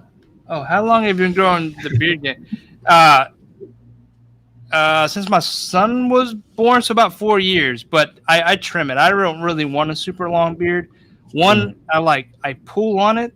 Like you can see, like right here. I used to have hair here, and now I just sit at my desk when I'm working and I pull at my beard. So I don't even have to trim it. I just pull it out. But I do trim it up every once in a while. My hair is what I'm proud about because like I've always wanted long hair, and like now that I'm 37, like I finally have long hair, and I've actually trimmed it. It was about down to my ass too, and I don't know. It's freeing. It's a pain in the butt, but it's freeing. Like I have more hair around than my wife does, like on the floor and stuff. She hates it, but I love it. Yeah, dreads. I don't have to worry about shedding too much, but like washing them is a hassle at times because they're like sponges. Like, sometimes my girlfriend will say like, "Oh, let's go swimming," and I'll be like, "Hey, whoa!" And say, "You know how much work that's gonna be for me afterwards? Simmer down." Yeah, I don't know. Yeah. Hair thing, man. Yeah. A beard puller. My wife slaps my hands at times. Yeah, I try not to do it, but like you can. It's definitely happening. A bunch of different plastic drink sticks on Amazon. They have a ball on the end. It is the same size as a lot of the neck pegs. Oh, okay. That's cool. I'd have to look that up. Oh, Century Productions. What's going on? Oh, Century. Century's like I don't want to call him an old head, but he's seasoned in the community. I've been watching. Oh, yeah. I watched, Century way back in the day. Century's great. I mean, there's a lot of great people in the community, and like a lot of people that I've been either fans of for a long time or like talk to on a regular basis. Like Soul Bro, Plasty, all the Tuesday Crew guys, and then like Cap Lives. I'm going to make him uncomfortable probably, but like Cap Lives is somebody where it's like we don't talk very much, but I have like a very deep respect for Cap Lives. Because we're the same age, and like we both watch Comic Pop and like a couple other of the same channels and stuff. And he's like big ACBA, and so like I've always like seen Cap Lives around, And I've always been like, I should probably talk to that guy, but I like haven't until very recently, until he became like a Tuesday Crew guy. And so like every once in a while we'll talk, but I'm like, damn, Cap Lives is cool. Like we gotta get on a Discord call or something because he's a dope guy. Yeah. I'm here. My you're gonna see some problems. Yeah. I'm shooting at 4K, so apparently my camera got too hot. I switched to 1080, but my lighting isn't set up for that frame rate. So now I'm gonna be in this dark. Let's see. Hold on 1 second. Sorry, and I was hearing everything you said. Technical problems. Let's see. Nico, what is a custom you want to make if it's too daunting? Oh, okay. Billy has a question. So a custom that I want to make, but I feel is too daunting. I don't really have any, like, if we're being honest, the horse leg mall was like the one that I thought would be the most daunting. That one was the one where that was going to be a problem. And it took me 2 years, but I figured it out. I never really think of anything as like too daunting. I mean, there's like big stuff where I have like 3 ideas for like Galactus, where it's like I should have gotten 2 or 3 because I have some ideas that I want to execute, but I know customizing on that is going to be absolutely insane. But like too daunting, I don't really have any that like I'm weary of starting. It's just kind of if I really want to make something, I'll make it. Sometimes I'll think like, oh, that'd be a cool idea. I don't really like have a need for it or a slot where I think it would fit in my collection, but it would be cool to see somebody else do. I mean, I really want to do like Venomized Galactus, or I have some ideas for Rancor for when Rancor drops. If it's a good price, I'm going to be one of those guys that gets like 2 or 3, and then I'm going to go crazy and customize a couple. Ooh, how much you think they'll go for? I'm hoping it's in like the low 2s, like I don't want them to go like too crazy with the price. Like 250, I could probably swing 2. If it's 180, that's like a beautiful price point. I probably get 3. I'm considering doing that one because I've not backed a Star Wars HasLab, and I really would like to own something big from them. So if it's in that price range, I like that price range. I'm with you. I'll definitely get in on that. Yeah, I wanted, like, I didn't get Razor Crest because I was like holding strong on my 1 scale, rule, and that was to my benefit because the week after they blew that thing up. But if they have a really good price on a Rancor, I'm getting at least 2. I might get 3 because I have some ideas. That's gonna be 1/12, right? Yeah. And the thing about it is, like, it doesn't have to be too big because the Rancor is like 16 feet tall or something. Mm-hmm. So like 16 inches. If they don't try and like finagle, a light up feature. You get the cave where it slams down on them, for $400. If they just keep it, it's the Rancor. You get the Rancor. Right. It could be a nice cheap price, and I'll get multiples. Yeah, I think I'm gonna do that. I think I'm gonna back that when that comes out. Mm-hmm. What other Star Wars HasLabs do you see? That's a good question. Other Star Wars HasLabs I want to see. I would really like.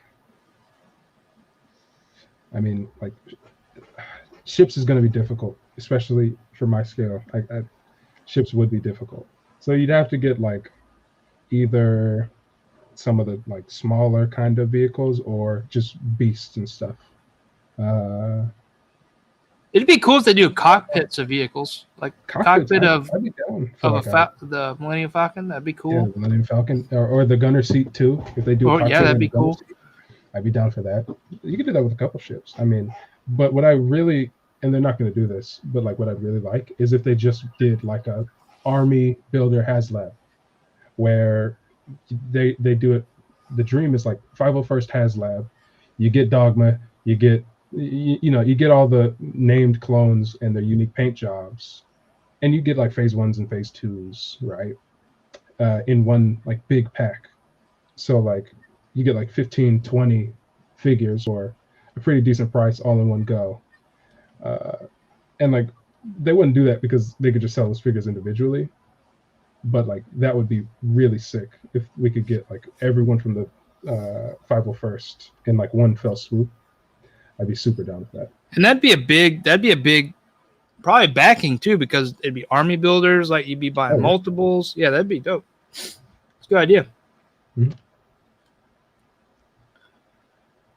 Jedi Starfighters are long overdue. Yeah, Jedi Starfighters. Yeah, because those don't have to be too big. They don't have to be too big because they're one person fighters. They could knock out a couple of those. Like you get Anakin's, and then you can get, Obi-Wan's, and yeah, you could. And then there's like a bunch of custom like potential for those things. Like yeah, you get a decent amount. Do you follow a lot of the Black Series when they do the like fan first? Yeah, I watch streams. I'm somebody that really likes those streams. Like I remember, and it's like it's just one of those things where I like hearing the kind of behind the scenes and hearing them talk about it. It's just interesting to me, and I don't necessarily need like a big reveal for it to be like worth my time, So when they did that one stream with the Teenage Mutant Ninja Turtles Power Rangers, and everybody was like, they didn't show anything new. It's like I liked hearing the team talk about the process of making those. So I watch them all the time, and I'm excited for this upcoming one because it's been a long minute since we've had a Star Wars Hasbro panel talk. Yeah, we have one next week, right? Yeah. What led me to that question is I made a comment on a stream not too long ago where we were talking about the marketing teams for these different lines at Hasbro and how like Dan and Dwight and Ryan are so well known for Legends, but I could not name any of the guys for the Black Series, and I was wondering if you could. No, I definitely couldn't. Put you on the spot. It was just a question.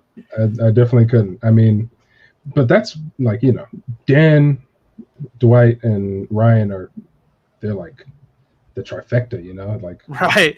They're on it every single week, and they interact with the community. That's the thing. That's why I love Legends so much.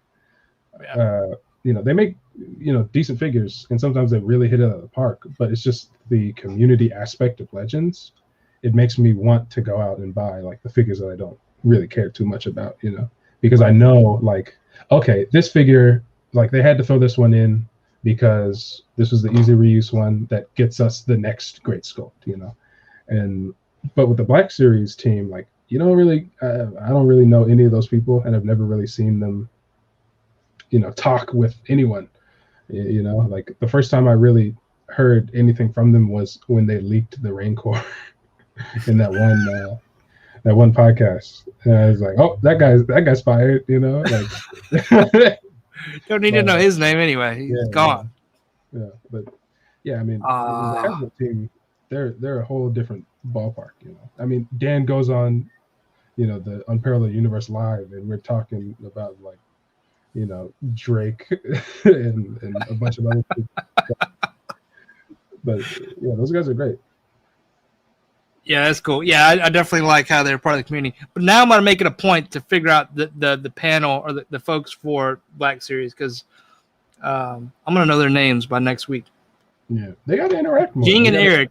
With the community more, man. I blipped that. I didn't hear what you said.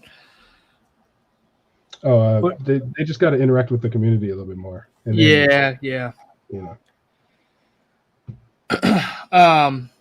Yeah, they don't have a social presence. That's a social media presence, but they should connect with the fans more. Yeah, definitely. Yeah, especially like that's some of the biggest fandom out there. And that may be hard to do because it is so vast, right? But at the same time, like they've been making steps in the right, especially with Black Series. Like we were talking about earlier, like the paint apps, the articulation, like they've made such strides in the figures. Like maybe social media and community is next. Yeah. Weren't they on Kev's stream? I don't know. Yeah, sure. I don't know. Probably. That doesn't mean. I mean, who watches Kev's streams? You know what I'm saying? I religiously watch and rewatch the Enablers episodes every time. Oh yes. I'm just kidding. Those are the only episodes I watch. Yeah. I mean, the Hasbro guys are on. They're on a lot of people's shows. They were on Tormigos. Ryan is all the time.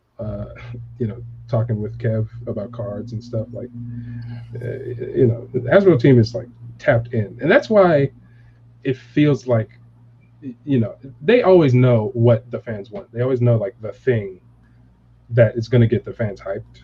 It's like, oh, everybody wants a classic Hercules. Let's make that, and then everybody loses their minds, right? It's like, but I don't feel like the Black Series team is as tapped in, because we'll get like a Return of the Jedi Lando. It's like, did anyone really ask for this one? But yeah, I don't know. Yeah, can you imagine if Hasbro had the DC license? Man, that's the thing. It's like, I don't want Todd to lose the license, but like he's not doing what everybody wants. He's very much I do what I want, and that's because of his image upbringing, right? I mean, it seems like they could break the license down, let Todd keep doing what he's doing, but then still have something different, right? Probably, yeah. I don't know. Because it's a thing. It's like, maybe if it's like a different scale thing, like if they're different scales, maybe they could get away with it. But I bet like Todd was definitely like, I'm the only one that could make articulated DC action figures domestically. I bet that's a thing. So I'm just thinking like Marvel and how they do it, right? Multiple companies make Marvel. You got Select, you got Legends, you got Mafex, Well, I guess, because DC, Mafex, DC, like, it seems like others can do it. Yeah, but, that's like I don't know. It's like the imports, they get away with it because like the price range is different. That's one thing. That's like, true too. No, competition, yeah. Yeah, it's a lot in the like. It's just a lot. But I would definitely love if Hasbro, I don't want to give Hasbro the monopoly on everything we love, but like, they do so well with Legends. Just let them do DC, like, that'd be really fun to see. I think it's cool that, I don't know if the liberties he's been able to take, but he's been able to do his own thing. Like the most recent, like that huge cape, or even like the Spawn, his own Batman take, right? He throws in a lot of his artistry into these figures, right? Which is cool. Like, he's made an impression on DC figures that are going to be around for a very long time. He's been able to put his little spin on it, which is cool as an artist and a toy company. Yeah, that's the thing. It's like, you got to respect Todd just because of like how he's done everything his whole life. Like, he's always been it's my way or the highway kind of guy. And like, when he does that weird Batman, like, it's not for me, but like, good for him being like, no, I want to make this. This is my Batman, and I make it. And some of the stuff that he makes is like really good. Like his design on Wonder Woman, I want to get that figure. Like his gold label Wonder Woman. I didn't like his design on the gold label Batman, but that Wonder Woman I want. He makes some pretty decent stuff, It's just like, come on, man. Just give us classic looks. Give us a classic Wonder Woman, Superman, Batman, Green Lantern. Like, we don't need all this texture, man. Right.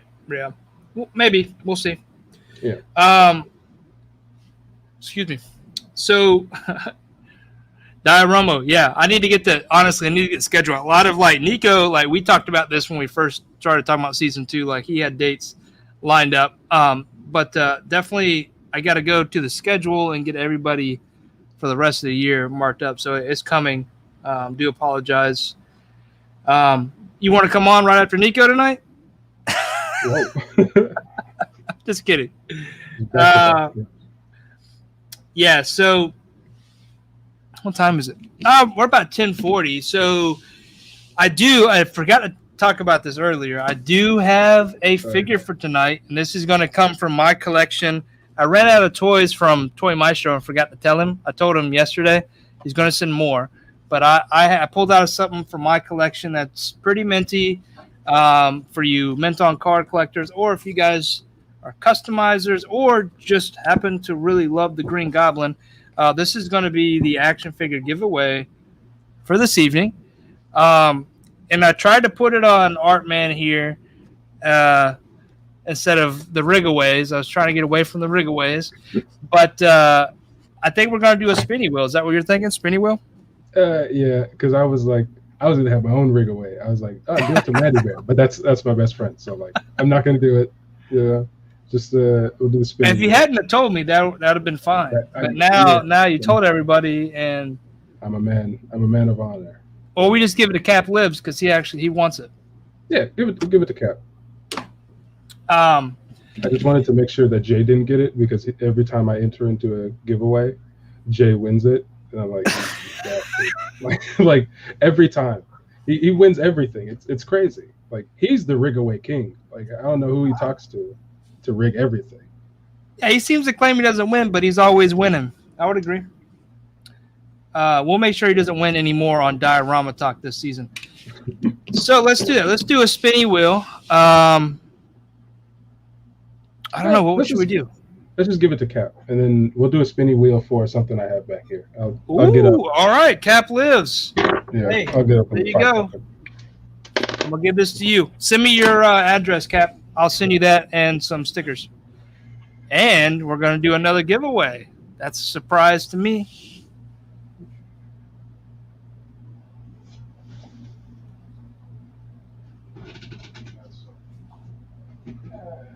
Yeah, why Nico's looking. So I don't want to answer for him, but he did talk about, one of his favorite figures being the Darth Maul with the cyborg legs.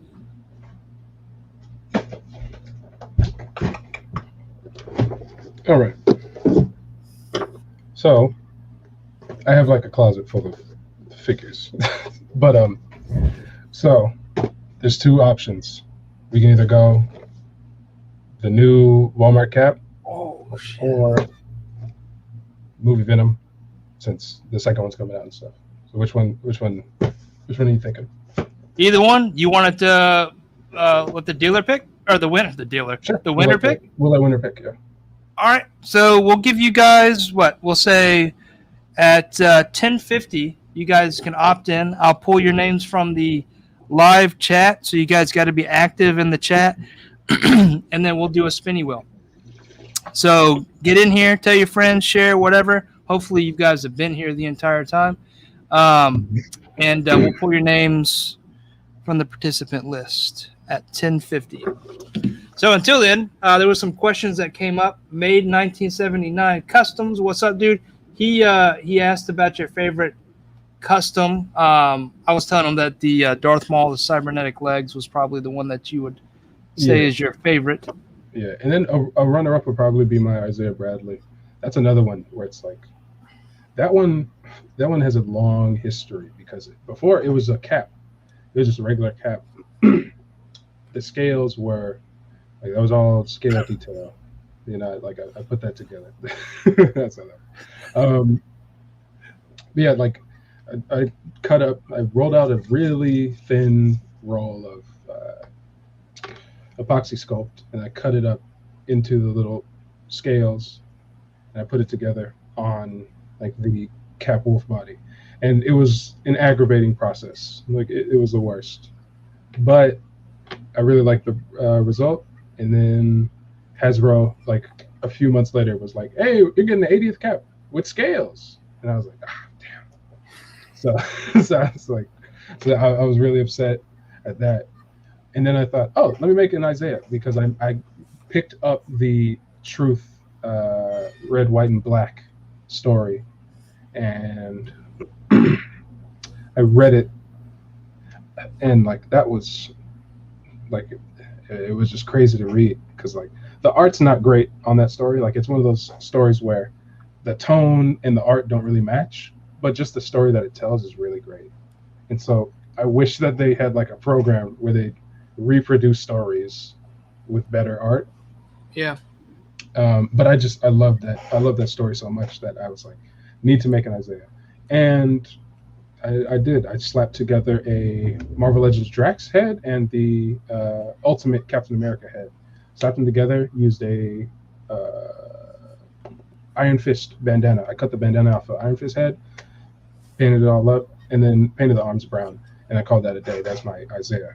And I very recently had Moonglaive Customs make me a, or I don't have his just Moonglaive. I had him make one, the shields, and he knocked it out of the park, and now I'm really happy with it.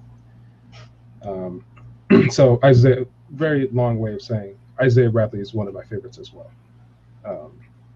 And then if anybody wants like an Isaiah Bradley, I've actually worked with somebody to cast my original Isaiah Bradley head.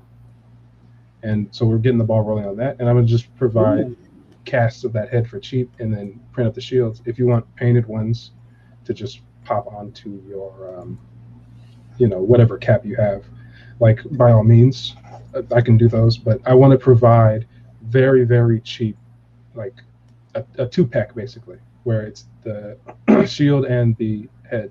Then you can make your own. Like that's the goal, because we need an Isaiah Bradley, and the Legends team said that they don't have a plan for Isaiah or Blue Marvel for like, the next year out. And I was like, that's whack. We need those characters. So I want people to be able to get them. So I'll have those available sometime in the next couple weeks. That'd be dope. Mm-hmm. That brings up a good question. We'll get toward this at the end for some plugs, but I noticed you're not taking any commissions right now. Is that correct? Yeah, commissions are like, I tried to do commissions because it's like, hey, it'll get me to do things that I wouldn't think of doing, and like it's a way of making a good amount of money on the side. But like, my heart isn't in them 90% of the time, and so I'm like very picky. I open them, like people don't notice, but I open them like just without announcing it. Like I'll say commissions open in my bio, and then like 20 minutes later, someone will be like, "Hey, can you do this?" And I'm like, "Okay," and I'll just close them again. So people are always like, "How come your commissions haven't been open for like a year?" I'm like, "Hey, you're just not looking," But it's you're a way missing of, like, the opportunity. Yeah, it's a way of managing it so that I don't get like caught up. And there's some that like, I'm still working on, because like, the time when somebody asked me to start the project, my skills like way increase, or my tools way increase. And so like I'll tell them, hey, like I can either keep going with the one that I like am 3/4 of the way done with, or I can start like I could go back a quarter of the custom and then bring it to another level. And each time they're really understanding, and like I appreciate patience when you're working. I'll always have patience when you're working with customizers, because we're people with lives, and like we want to make our own stuff as well. And like no matter how much you pay us, it's never enough. Like honestly, people like talk about like, oh, customs are really expensive, but it's like, yeah, they're really expensive, and like we probably should be charging more, just with how much time and like effort it goes into them. But I love doing customs, and making money on them is cool and all, but I don't want to monetize it too much. Like this is a passion, this is a hobby. And that's where I kind of had to knock off taking Kang heads, because I've done so many of them where I'm like, that's enough. No more Kang heads. And I'll still squeeze a couple people that like I'm cool with in, but nah. For the most part, I don't just have them open. Yeah, if you ever do any like He-Man, Master of the Universe head sculpts, I'm looking for this. This head sculpt just isn't doing it for me. Mm-hmm. Yeah. But I definitely would be in line to get one of those. There's some good options out there, but I figure it does need a new head, like definitely. Yeah, and I've looked, and most of the people, like I just missed the window to get from people. So I'm hoping they reopen. But all right, so I have all the names in the wheel. Let me share the wheel.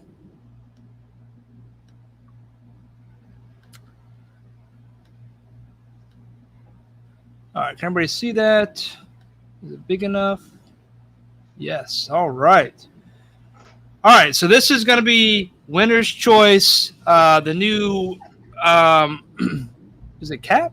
Is it a cap or is it the Walmart John Walker cap. John Walker cap? Yeah, or Venom, right? Movie Venom. Yeah, or if Both they of want those are. Revelation Skeletor, I also have that. So. Ooh, that's a lot of choices. Options. Yeah. I just put a. You probably saw that post, but little quick cape on that Skeletor, man. It's crazy how a little soft goods cape can change a figure.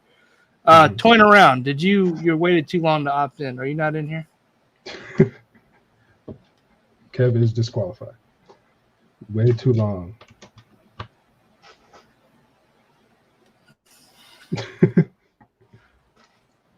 Yeah. And then Jay's only in there once, right? He's not in there. I don't think Jay's in here as all. I don't. Oh, he's in there. Yeah. In all right. I'm watching you, Jay. If your name comes up, I know that you made this wheel. All right, here we go. We're going to spin. Nico, this is on you. Tell me when to spin. Go ahead. Spin it.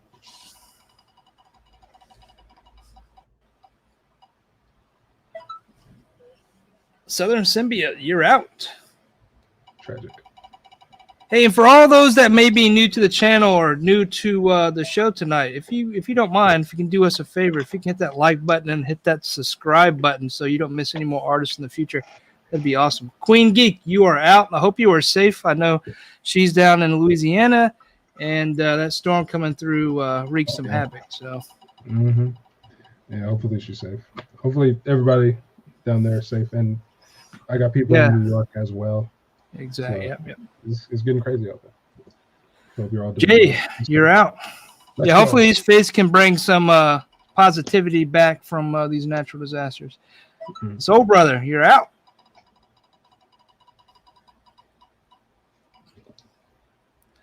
Nando Knight, you're out. It is removing people, right? Yeah. Jens, you're out. Yeah, so Jay got kicked. And Cap, you already got one fig, so. Yeah. Marcus Yee, you're out.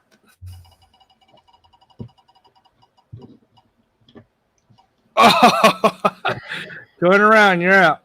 Dang. Let's go. I don't have to ship to Canada. Scarlet Kid, you're out.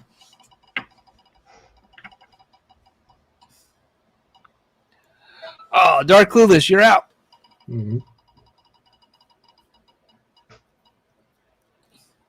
Homeformers, you're out.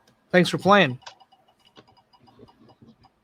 You can't win unless you play, right? Lucky Butter, sorry, next time. Hit that PayPal account and make sure you win.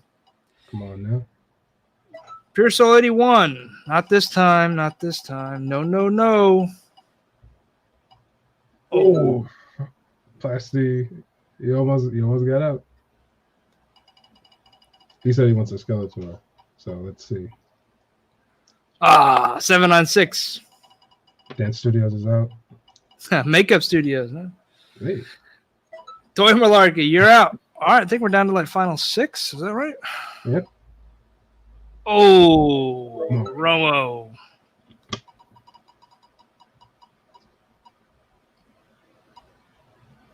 Random Diorama, you're out. All right, final 4. We got Toy Rensu, Plasty.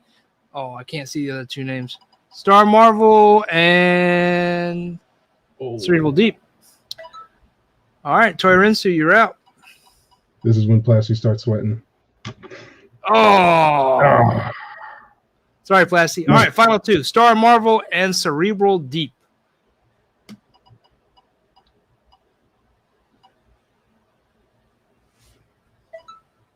All right, Star Marvel. Right. Star Marvel. Winner's choice. Congrats. Winner's choice. Either you get Walmart cap or Movie Venom. Just message me and then we'll work it out. And that's awesome for you to do to throw that in there, Nico. Thank you so much. Mm-hmm. All right. Cool. Yeah, congrats to the winner, Star Marvel. Yeah, I want to know what your choice is, Star Marvel. Oh, Cap. He's all over that Cap. He's on the cap? Okay. Oh. It's his. Yeah, I lost it. Where'd he go? There it is. Cap. All right. I'll set those aside for you, man. Yeah, the red pill or the blue pill? Pretty much, yeah.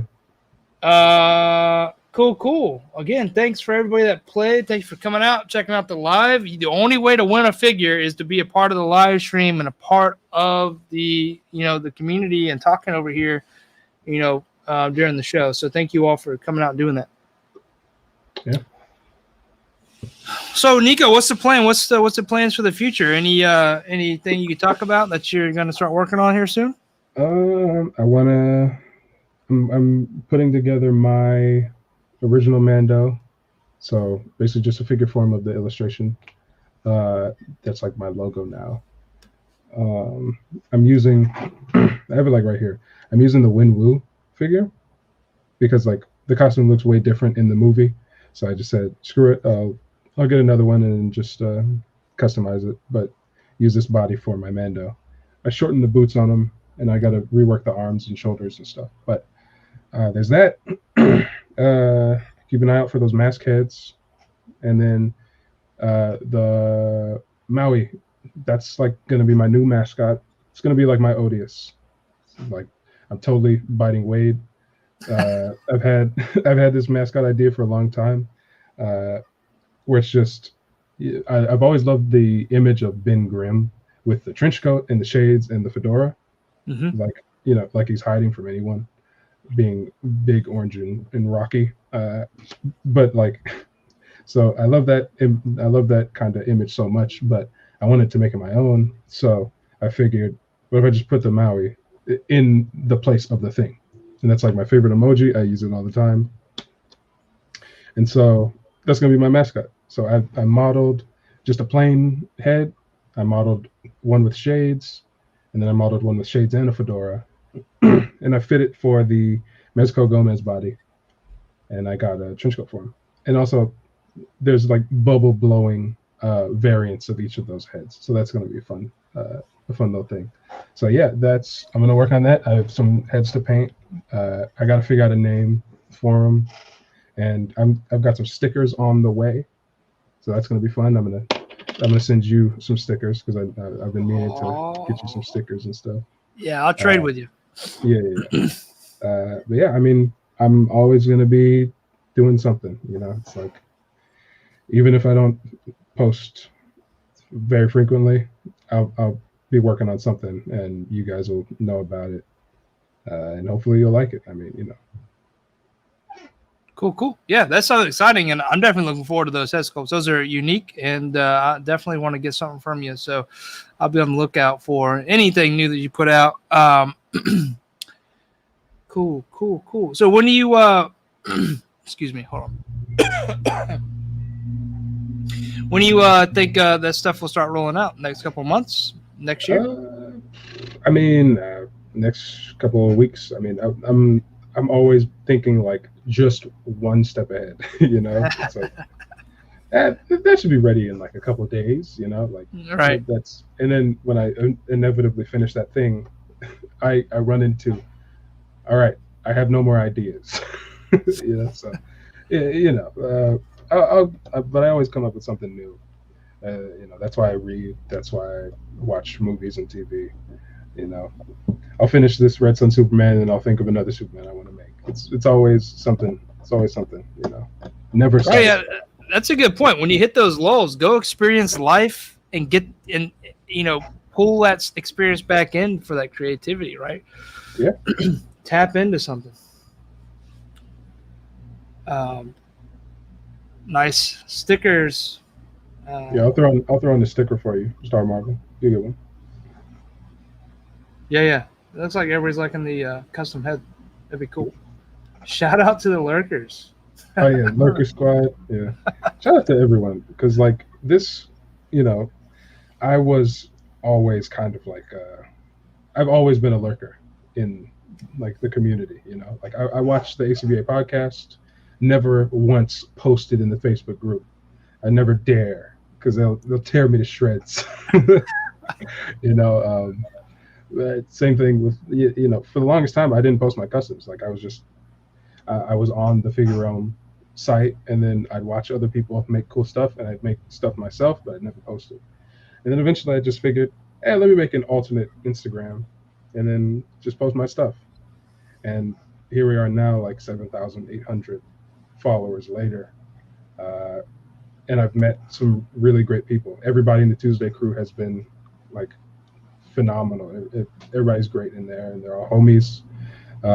There's people like I've made legitimate friends through through, you know, just the toy community. Like somebody will message me and say, hey, you were looking for this, I'll trade you, you know, whatever. Or, hey, I want to buy this from you. And then they just won't go away, and then we'll be friends, you know. Like they'll get their thing, and then they'll keep talking to me.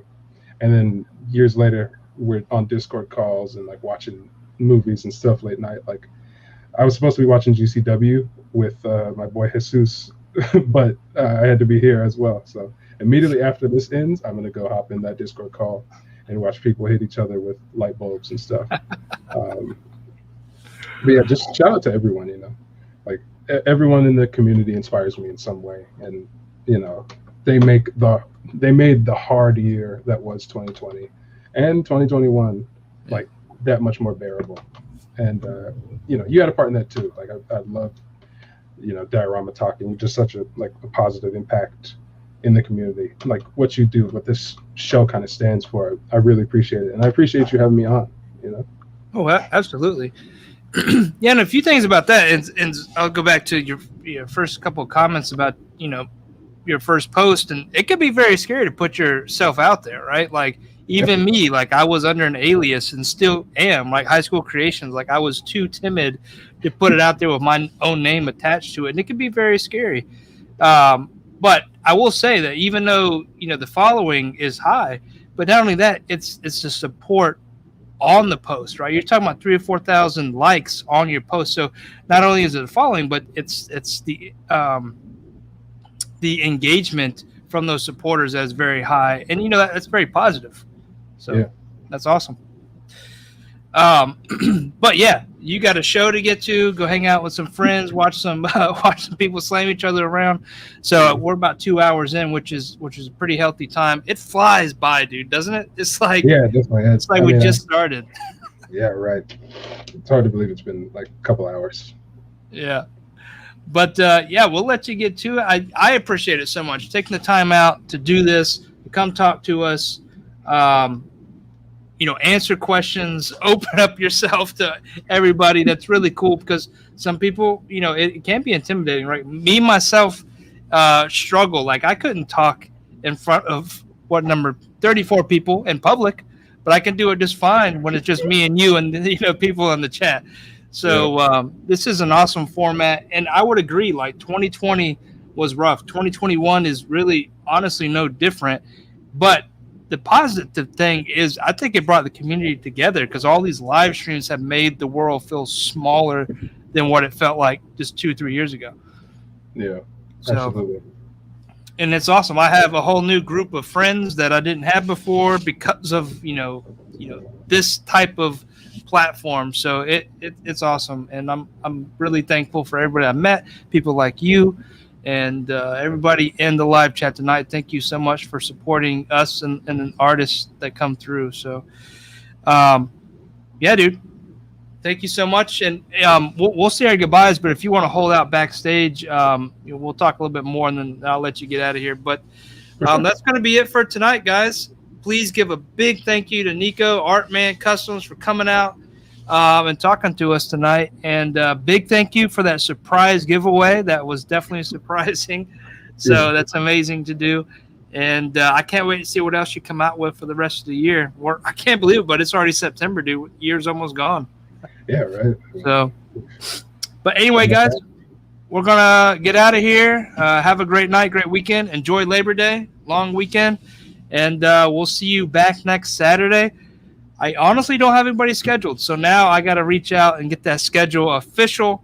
And I'll let you know earlier in the week who that's going to be. But until then, guys, have a great week, and we will talk to you later. Yeah, let's go. Bye.